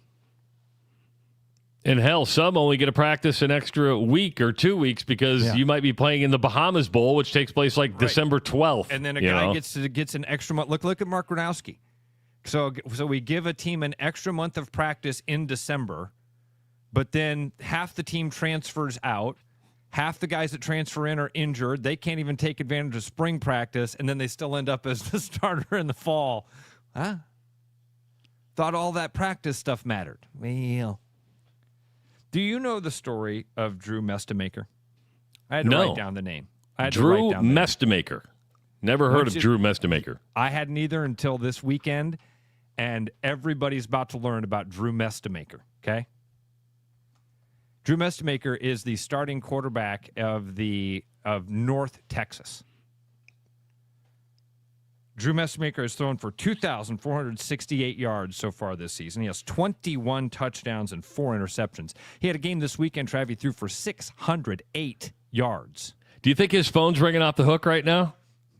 More than it was a year ago or 2 years ago. Here's why. Drew Mestemaker, starting quarterback at North Texas, had never started a high school football game at the varsity level. Was he a Texas kid? Was he at a Texas high school? His only high school start was on a freshman B team his freshman year. He was the starting punter for his high school team, and now he's the starting quarterback at North Texas, a 0-star recruit who walked on to the North Texas football team. Last year, he got 1 start as a freshman, redshirted that year. He's now the redshirt freshman starting quarterback for North Texas. And, yeah, you think his phone ain't ringing off the hook? Wow. 0-star recruit. He went to high school in Austin, Texas. Yep. And I wonder who the high school quarterback was. You wonder if the guy who was ahead of him went Division I. Wow. What a great... But it also shows you can develop... And we're not saying he was the best high school quarterback on his high school team, but you can develop late. Oh, he wasn't the best high school quarterback on his high school team. Probably like That's third fair. or fourth on his high school team. 0-star recruit, shows up, walks onto the team, and now 2 years later, he's the starting quarterback. And killing it. 21 touchdowns to 4 interceptions. And most likely will be a millionaire next year. Right. Good call. Right? Yeah. Wow. What's North Texas's record? I don't even know, buddy. I don't even know. I assume they're doing well if they got a quarterback who's dealing it like that. 21 touchdowns, 4 interceptions. That's a couple of careers for Iowa quarterbacks. And he's got multiple years left. Brad Heinrichs, feel free to call North Texas. You're getting in line. Yeah. Get in line, because there are going to be a lot of folks ringing that phone number. Because this actually came up as, how do you do portal management? This came up on the Black and Gold Rush, and that is Mark Gronowski is going to be gone after this year. Hecklinski's your number 2, and somebody said, hey, you want to recruit linemen and tight ends and stuff from in-state, but you go out and get some of these wide receivers, quarterbacks on the portal. And I said, portal's great, but I don't want to get into a position, Ross, and this goes for Iowa State, really anybody. You don't want to bring in a 1-year guy at quarterback and have that road, because you're going to miss sometimes. You need to build some longevity. It's not a sustainable model to replace, go get a 5th-year guy and just have a quarterback saying, well, he's a 5th-year guy. We went and got the best we could. It's not sustainable. Cade McNamara, you're going to miss. You're going to have guys get hurt. Hell, we almost missed with Gronowski. Yeah, week 2, we're all going. First couple games, Hawkeye fans like, what the hell is this? What the hell? And then he gets hurt a little bit, and you're like, oh, man, we did it again. Oh, no, we suck again. He's gotten better every week. Defense has gotten better. Offense has gotten better. They have really done well with that chicken scratch we thought we had at the beginning of the season. The way the season's going, Iowa State's going to be having to hold on to Rocco Beck again. How do you hold on to Rocco Beck for a second year in a row? God, this is a great story, Ross. Where'd you find this one? Did it just pop up in your feed? My buddy Ryan Grove was the one that told me about it over the weekend. And then I woke up this morning and I saw some things about it like, hey, is anybody paying attention to this 0-star recruit at North Texas? Very cool story.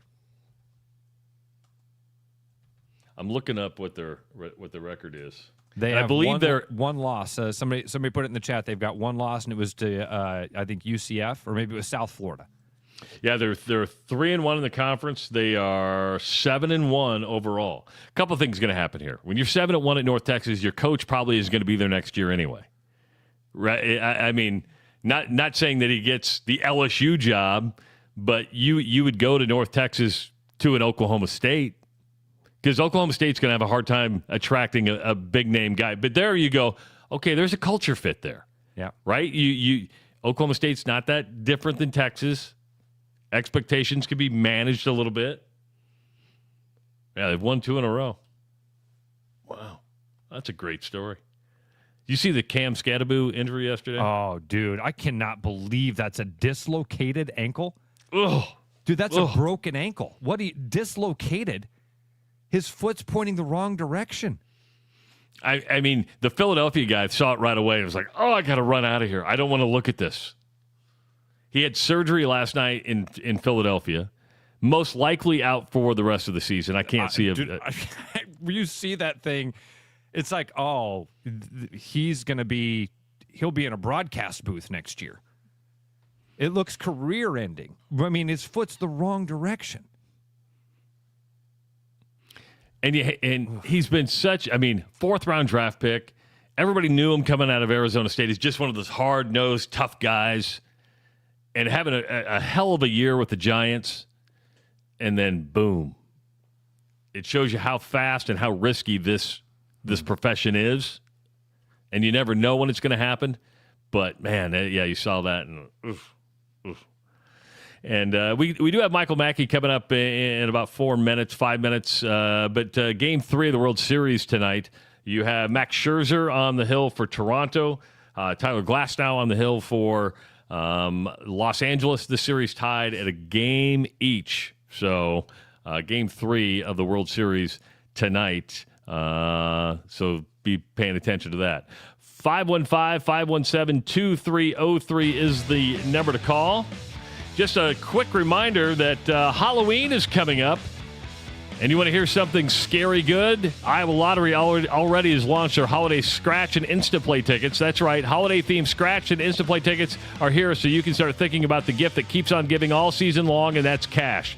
Not only do they make great stocking stuffers, but if you're a VIP club member, you can enter your non-winning holiday tickets into an upcoming second chance promotion that launches soon, and we'll have more details for you coming up later in November. But we do have it on good authority. They're giving away $1 million in total cash, so stay tuned. It is the Rush Radio Show, powered by Willis Automotive. I'm loving these wooden nickels, Brian. Yeah, I suppose everyone is catching on. Just spend $20 to get a wooden nickel. It's 25. Collect 10 and add up the savings on your next purchase. Some of these are worth $5. That could be huge. I know, right? That's why you have to spend $20. It's 25. Collect 10. It's like money back to you. Spend 20, you get another wooden nickel. It's 25. Collect 10 and add up the savings. It's huge. Central City Liquors, home of the 10% cash coupon. And the wooden nickel program. It's huge. Hey, Blake Warlock here with Mini of Des Moines. Here to share some excellent deals that we have going on for the month of October. On the 25 Countryman, Mini is offering an APR down to 0.9 at 48 months. Lease special on the new 26 Countryman, $379, but just $4,400 down. 26 convertibles, great lease special as well at $469 with only $4,000 down. Stop in and visit your favorite Mini Motoring advisor or visit us online at miniofdesmoines.com. You've got enough on your plate, so when it's time to reset, grab a Fresca. Bold citrus, zero sugar, zero caffeine. Just clean, crisp refreshment that never goes out of style, whether it's post-work, post-gym, or just a break from the noise. Fresca's got your back. Pick up a Fresca at your... After Hawkeye football games this fall, Travis and Ross are right where they belong, with you, taking your calls and giving unfiltered feedback. Right after Hawkeye football games, it's the Black and Gold Rush on the RushRadio.com, the TuneIn app, and on YouTube. Missing a quality, home-cooked meal? You know, the kind Mom used to make? Lucky for you, we found her recipe book. Welcome to the High Life. Welcome to the Champagne of Bars. Every business has priorities, and Priority One Heating and Cooling is no different. As a service provider, we prioritize quality air conditioners and furnaces that will keep your home at your comfort level year-round. As a small business, we prioritize doing things the right way and treating people fairly.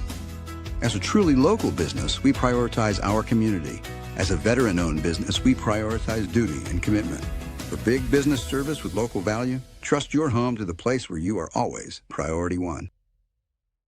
Hi, I'm Bradley Ollinger here at Willis Nissan. Now until October, we are offering buy 3 tires, get the 4th for $1. Take advantage of this deal right now before winter. Go online today at willisnissan.com to schedule your tire placement today, and we'll see you on the service drive. Rush, strong opinions, weak filters, and just enough sense to stay on the air. It's the Rush Radio Show, powered by Willis Automotive.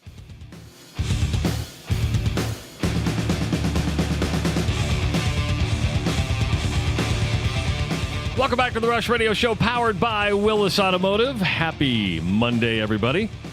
I'm Travis Justice. He's Ross Peterson. We're here till 8 o'clock today.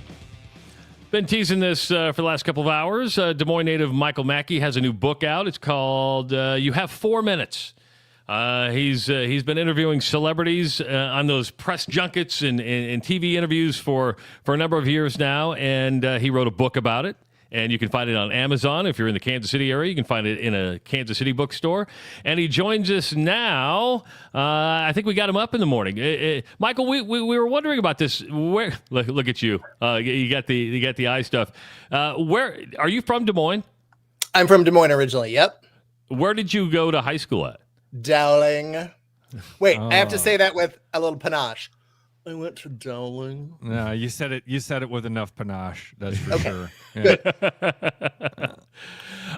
Your book came out, and it was funny. I was going through the socials over the weekend, and I'm like, and I've heard your name several times from previous coworkers, and you interview these celebrities. All good, of course, right? Yeah, all good. And the story came up about the one interview you hated the most, which was Tommy Lee Jones. And I think it might have been the Kansas City Star. You get 4 minutes with a guy, and he said like 12 words. But, that's how being long generous. That's if you count as like 2 words. Really? Was he a jerk too? Well, I did not set myself up for success because it was his first interview out of the gate at like 8 a.m. And so I got there, 7:58. I'm ready. I'm mic'd. It's all good. And I felt this knee in my back, and it was the camera guy. And he leans in and he goes, "Hey, one of the monitors is down, so I need you to just stretch, just talk, And so that's what we did. We just started BSing until they figured out what was wrong technically behind the scenes.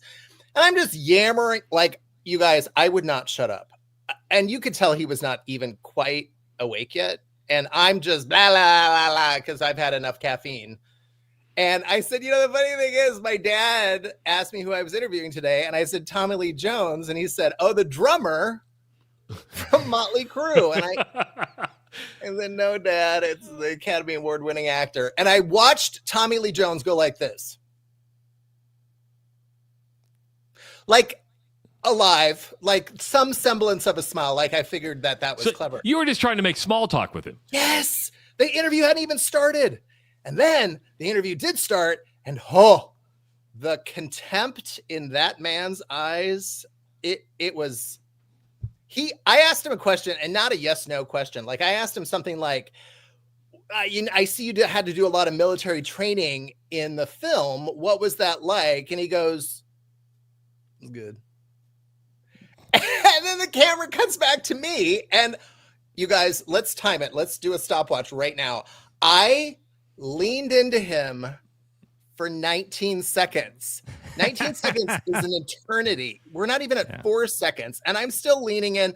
It was at the 19-second mark that I realized he wasn't going to say anything else. So can we go back? What's the deal with the 4 minutes? Is this, are you trying to conduct interviews in 4 minutes? Do you intentionally limit yourself to 4 minutes, or is this just the name of the book because occasionally you're given an interview and they say things to you like, you've got 4 minutes?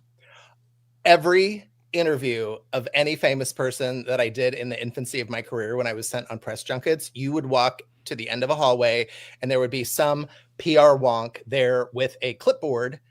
And the last thing you would hear is, you have 4 minutes with Miss Lopez. And then they'd shove you in a room and there's Jennifer Lopez. And you are literally, and when I say 4 minutes, I mean, we are talking stopwatch, go. And I'm like, Jennifer Lopez, hi, how are you? You get 4 minutes with these celebrities. Maybe 4:30 if you're lucky. Maybe. Do they do that to prevent like any real probing questions to make sure you keep it on the movie? Because it takes 4 minutes for Ross and I just to get primed up in the morning to talk about what we did last night, right? That would be you have to be a really good interviewer to get something of substance out of 4 minutes. It is a conveyor belt of entertainment reporters behind me. And so because my interview ran over because of the technical problems, it threw everyone else behind me with Tommy Lee Jones back. And that is no way to start the day. And so, yeah, as soon as that 4 minutes is up, you got a guy taking the microphone off you next, and then somebody else is sitting in that chair in 0.04 seconds. I'm not even kidding. It's crazy. Okay, so what do you have a series of questions, or do you have how do you? If you told me I had 4 minutes with any interview subject, I'm going to try to get something of substance out of them, besides, hey, how are you? Where are you from? You know what I mean? The things that you do in the first 4 minutes of interview. Yeah. So do you have like a specific question that you try to get to that is able to draw something out? Depends on what they're hyping or promoting. I usually ask one question that is germane to why they are there. And then after they answer that, all bets are off. It's go time. I have 3 words for you guys. Do your homework and do your research. And you guys already know that because you interview people for a living. You have to know some inside baseball to really knock it out of the park when you are interviewing celebs. So I don't go for the jugular like I used to, but there were times when I would like do these super deep dives and find these really obscure interviews that no one had ever talked about stuff before. And that I'd bring that up and they were like, oh, that's interesting. Yeah. Let's go on the other end of the spectrum because we experienced it here with some of our guests. And the good thing is we have long format, so we can do this. We can manage it. You had Tommy Lee Jones who said absolutely nothing. Have you ever asked one question and had a celebrity take all 4 minutes in one answer? It's always a comedian. Always. They try and cram 10 minutes of material into 4 minutes. And it's always awkward when they don't shut up. And you, as the interviewer, are reduced to, but I could have just, nope. They have a shtick, they have a spiel, they want to go through their entire routine or whatever in 4 minutes, and you don't get a say in it. So who was the first really famous person you interviewed? Define really famous. The first famous person one that made you go, whoa, I just sat in a room with. That's a good one, Ross. Okay. Well, the first person I ever interviewed was Joanne Worley, and I had barely any idea who she was from Laughing. It was before my time. That's before my time. The only person that I want desperately am requesting a redo on, 1997, Sarah McLachlan.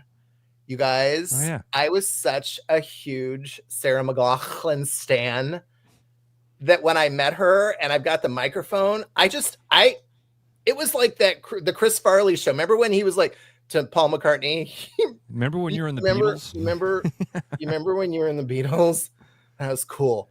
That was me with Sarah McLachlan, except that for whatever reason, I had my little digi microphone and I was so fidgety that all you heard is as I'm rubbing the microphone.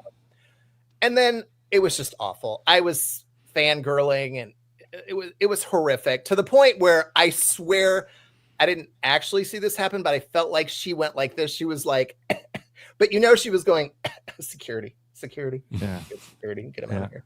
It was bad. So Sarah McLachlan, if you're watching this, and I know you probably are, please, for the love of God, give me a redo. I swear. 30 years later, you're still holding on to that, trying to get the Sarah McLachlan thing right?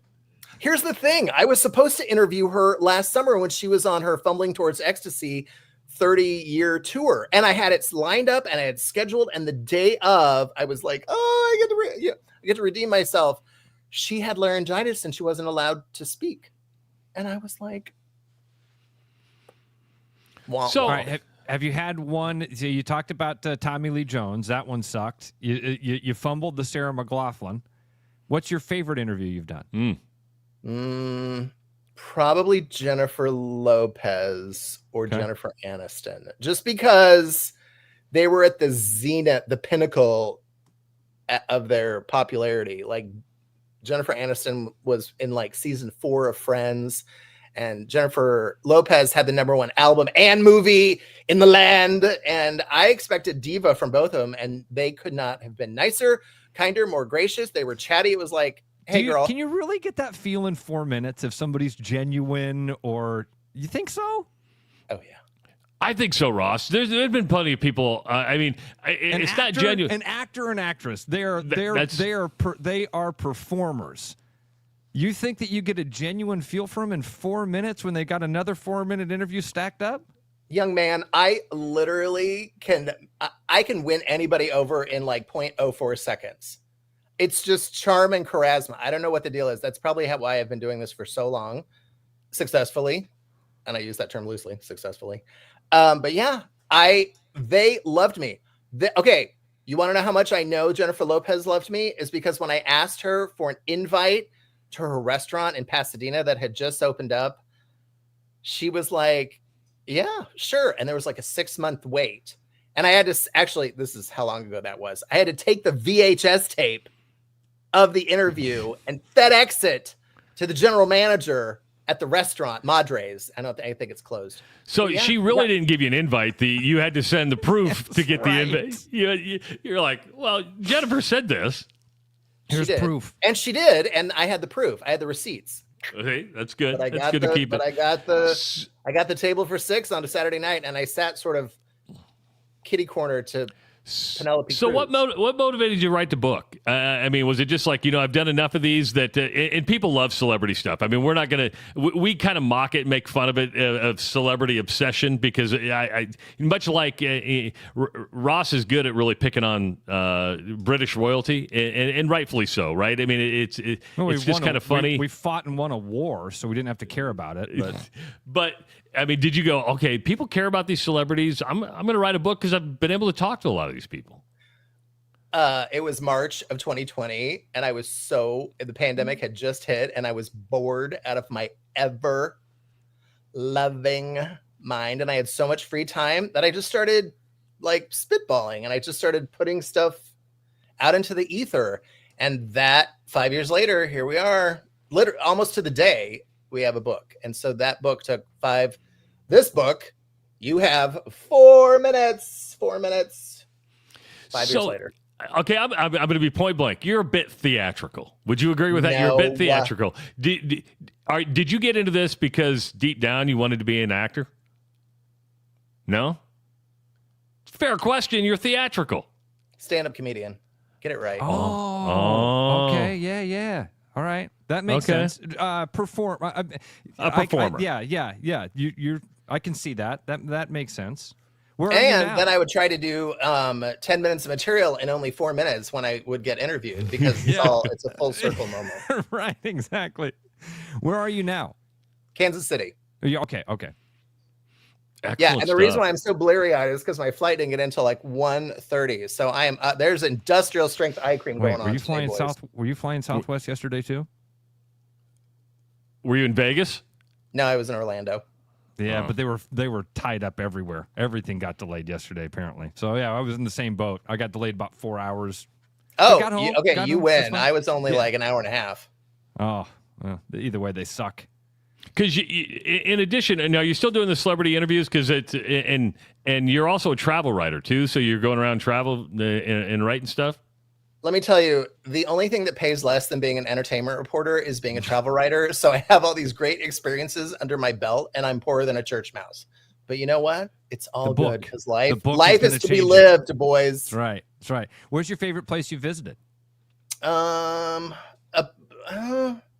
That's a hard question too. It's like interviewing 1,000 people and asking which is your favorite. Okay, this is a weird one, but I got invited to go to Lake Charles, Louisiana, which is like New Orleans light, and it was shocking. I had so much fun.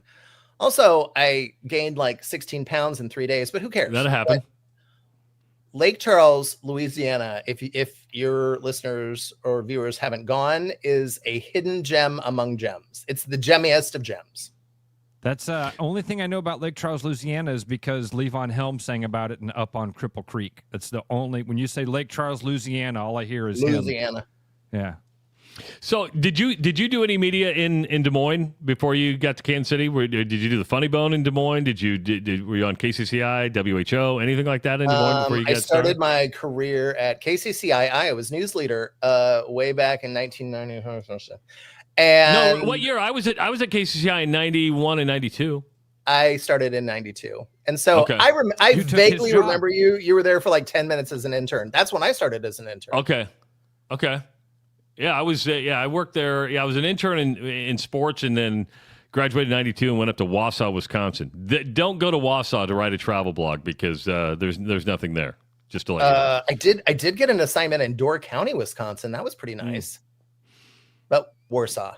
No. Wausau. Yeah, you were in the Heidi Soliday, John Walters, Jeff Johnson era, which very good. Very good. 150,000 years ago.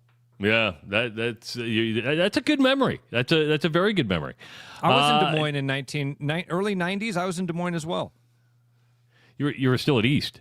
No, I wasn't even at East. I was in middle school, you old bastards. Okay, fun fact. I would have went to East if my parents didn't send me down to Dowling. Are you an East Sider? Are you an East Sider? Oh, sit down. I am from Berwick. Now that's okay. That's like real hardcore East Side, man. You went from Berwick to Dowling. Mm-hmm. I'm surprised they let you in with that stink. Thanks. I think I could have. I had my druthers. I could have actually went to Southeast Polk, or I could have went to East. And my parents were like, "Nope, you're going to Dowling." And so there we go. Man, wow. Ross is an East Sider. He's an East Sider. See, we're opposite East Siders. We really are, because I grew up in Pleasant Hill. Oh, well, I worked at the Altoona Pizza Hut for 10 years. The one right there across the street from Adventureland. Yeah. It's not there guarantee anymore. you It's been served like me 9 a deep things, dish pizza at some point. Probably had a book it. I probably brought my book it thing in for you. You probably gave me a personal pan pizza at one point. You 100% brought your book it in, and I 100% gave you a personal pepperoni pan pizza, young man. 10 years is a long time at Pizza Hut. That's a long time. I know. I started the day I turned 16. I got a job. Hold on. You worked at Pizza Hut until you're 26 years old? Mm-hmm. I worked all the way through college. It was the easiest job, especially in the summers, and it was money hand over fist. Everybody else was making like minimum wage, and I was making like $150 every night because of the theme park. Oh, which that makes sense. Back in 1980 was, I mean, that's a lot of money. Yeah, you're right. You're 100%. So did you go to Drake or did you go to Grandview? Or did you go to DMAC? Iowa. Okay, you went to Iowa. So, okay. And I got my degree in broadcasting. Go figure. And I got a minor in French and a minor in theater. See, there it is. We can tell. We can tell the theater, the theater major. Minor. So let's see. Broadcasting, French, theater. I'm destined to work on a television sitcom in Quebec. Okay. Squad goals. Well, TV's making squad goals. Michael Mackey, the book is You Have 4 Minutes. You can get it on Amazon. And are they in bookstores in Des Moines or not? Did you get them in Des Moines bookstores? Yeah, they will be. I'm going to have another book signing over Thanksgiving or the holidays. I haven't decided which. But the thing that I'm probably most proud of is, I don't know if you guys can see that. Can you see who wrote the foreword? We can't. The glare. What's it say? Okay, glares are stupid. Well, I got Cindy Wilson of the B-52s. Okay. Is she the blonde? Forward. Is she the blonde? She's the one who goes, roof. Okay, Rusty. All right. So as soon as I got that, legit, I was like, this book's going to be a hit. It legitimizes the book for you. It does. It does. People go, there it is. Michael, thanks so much for your time, man. We appreciate it. Thanks, let's not be strangers. We'll talk soon. Thank you. Thanks, Michael Mackey joining us. The book is You Have 4 Minutes. I've always, deep down, Ross, and I've been talking to Chris Williams. We want to get Chris Williams on the show. Yes, Chris Williams from Iowa Everywhere, because he's got a book coming out, right?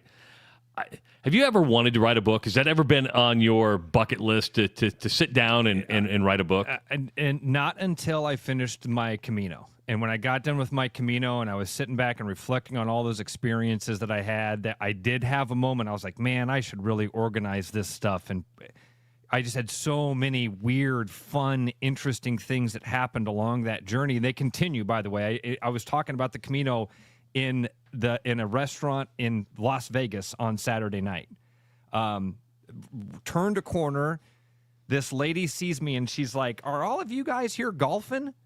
And I said, "Well, we did golf, but no, we're just out here having fun." And in 30 seconds of conversation, I find out that this lady is planning on walking the Camino de Santiago.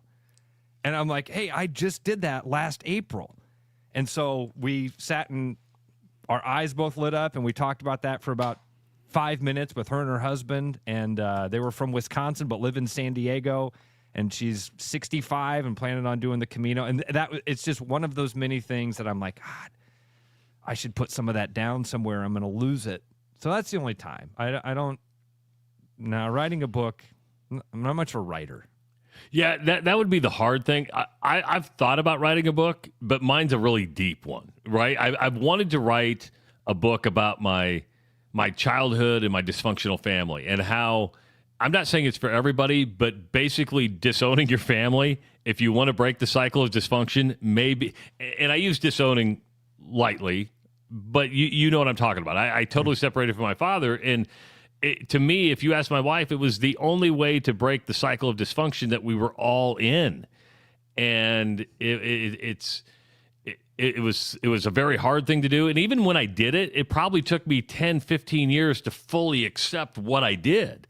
Yeah. And when he passed away, I was fine with it. I mean, I was sad my dad died. I mean, but at the end of the day, I didn't look back and go, boy, I missed great opportunities. I felt sorry that he didn't get to meet his grandchildren.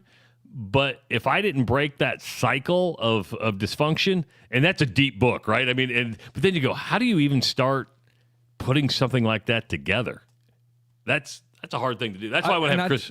I'm excited to have Chris on because this is something that Chris has talked about, genuinely planned for like a decade.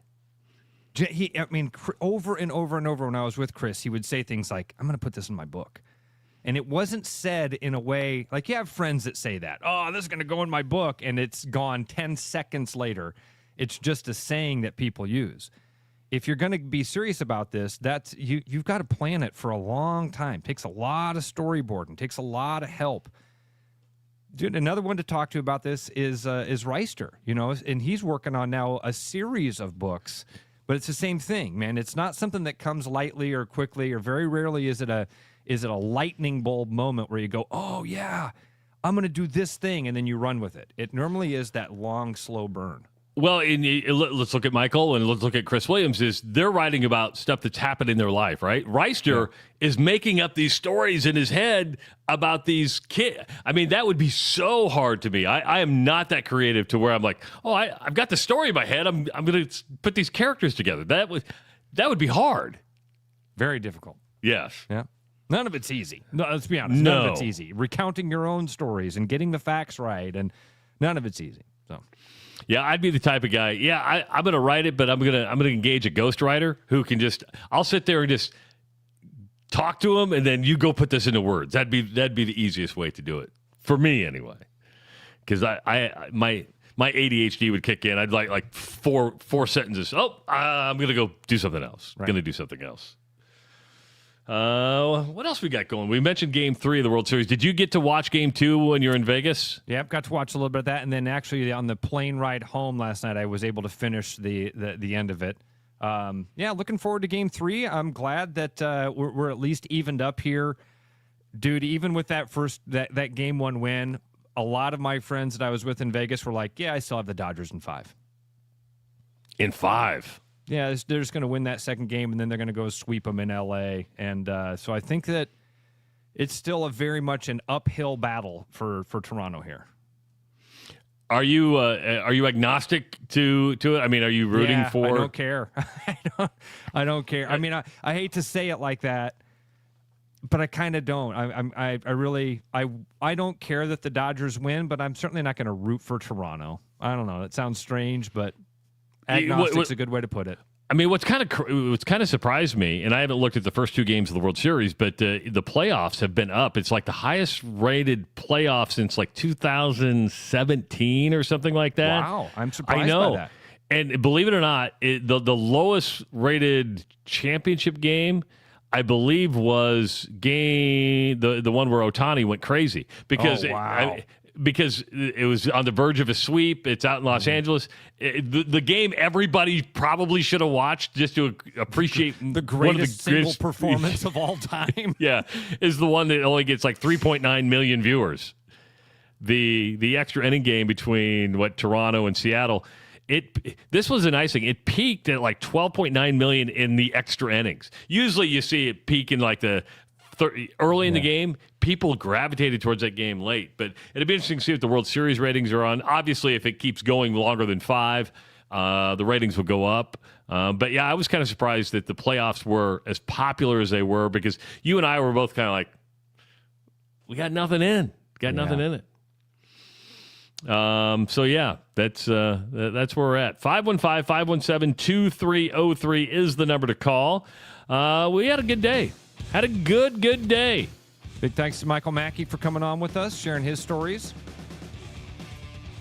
Does the coaching carousel continue today? Who knows? It's Fire a Coach Day every single day. We'll be back tomorrow at 6 a.m. We hope you enjoyed the show. Check it out on YouTube, like the YouTube page. Subscribe to the channel. Also, it'll be available all day long at therushradio.com. For Ross Peterson, I'm Travis Justice. We'll talk to you tomorrow morning on the Rush Radio Show, powered by Willis Automotive. It's Body Armor. Real hydration with electrolytes. No artificial dyes and coconut water. Choose better. Body Armor. With over 260 beers on tap, El Bait Shop isn't just another craft beer bar. It's the best. Beer lovers know. El Bait Shop, 200 Southwest 2nd, Des Moines. There's a new spin on casual dining near Drake University. Lucky Horse Beer and Burgers. Craveable faves, flatbreads, delicious burgers, frozen cocktails, and a crazy cool vibe. Get to Lucky Horse Beer and Burgers today. My name's Gary Presnell, and I'm a residential home mortgage banker for Northwest Bank in Des Moines Metro Market. I've been financing people's homes for over 25 years, and I'm an expert in financing VA loans, FHA loans, IFA loans, and new construction homes. This is my cat Norm. Norm knows football, but he doesn't know mortgage. And that's where I come in. There are a lot of Tom, Dick, and Norms out there doing loans. So don't just trust anyone with your home loan. I'm your local, trusted, experienced expert. Call Gary at 515-975-6767 or find his profile at nw.bank. Member FDIC, Equal Housing Lender. After Hawkeye football games this fall, Travis and Ross are right where they belong, with you taking your calls and giving unfiltered feedback. Right after Hawkeye football games, it's the Black and Gold Rush on therushladio.com, the TuneIn app, and on YouTube. What's going on, everybody? It's Bobby here at Willis Volvo Cars. Fall is in full effect. There's $3,000 worth of savings on XC90 and XC60. We have sign and drive, no payment, nothing due up front. Best lease programs we have had in years. So give us a call, click, or visit us at willisvolvocars.com. Stop down to the showroom, let us lower your payment on a brand new car. You'll be glad you did. Bread is made from scratch, freshly baked with locally sourced ingredients and love. At Big Sky Bakery, we take great pride in our delicious products. We know you'll enjoy them almost as much as we enjoy baking. Looking for the perfect golf escape? Experience Links-style golf right here in Ames at Coldwater Golf Links. With rolling fairways, large greens, and unique routing, it's golf the way it's meant to be played. Whether you're a seasoned pro or just starting out, you'll love our course's welcoming atmosphere and friendly staff. Grab your clubs, book a tee time, and make every round unforgettable. Coldwater Golf Links, where great golf leads to great memories. Visit coldwatergolf.com to book your round today. Back to the Rush. Strong opinions, weak filters, and just enough sense to stay on the air. It's the Rush Radio Show, powered by Willis Automotive.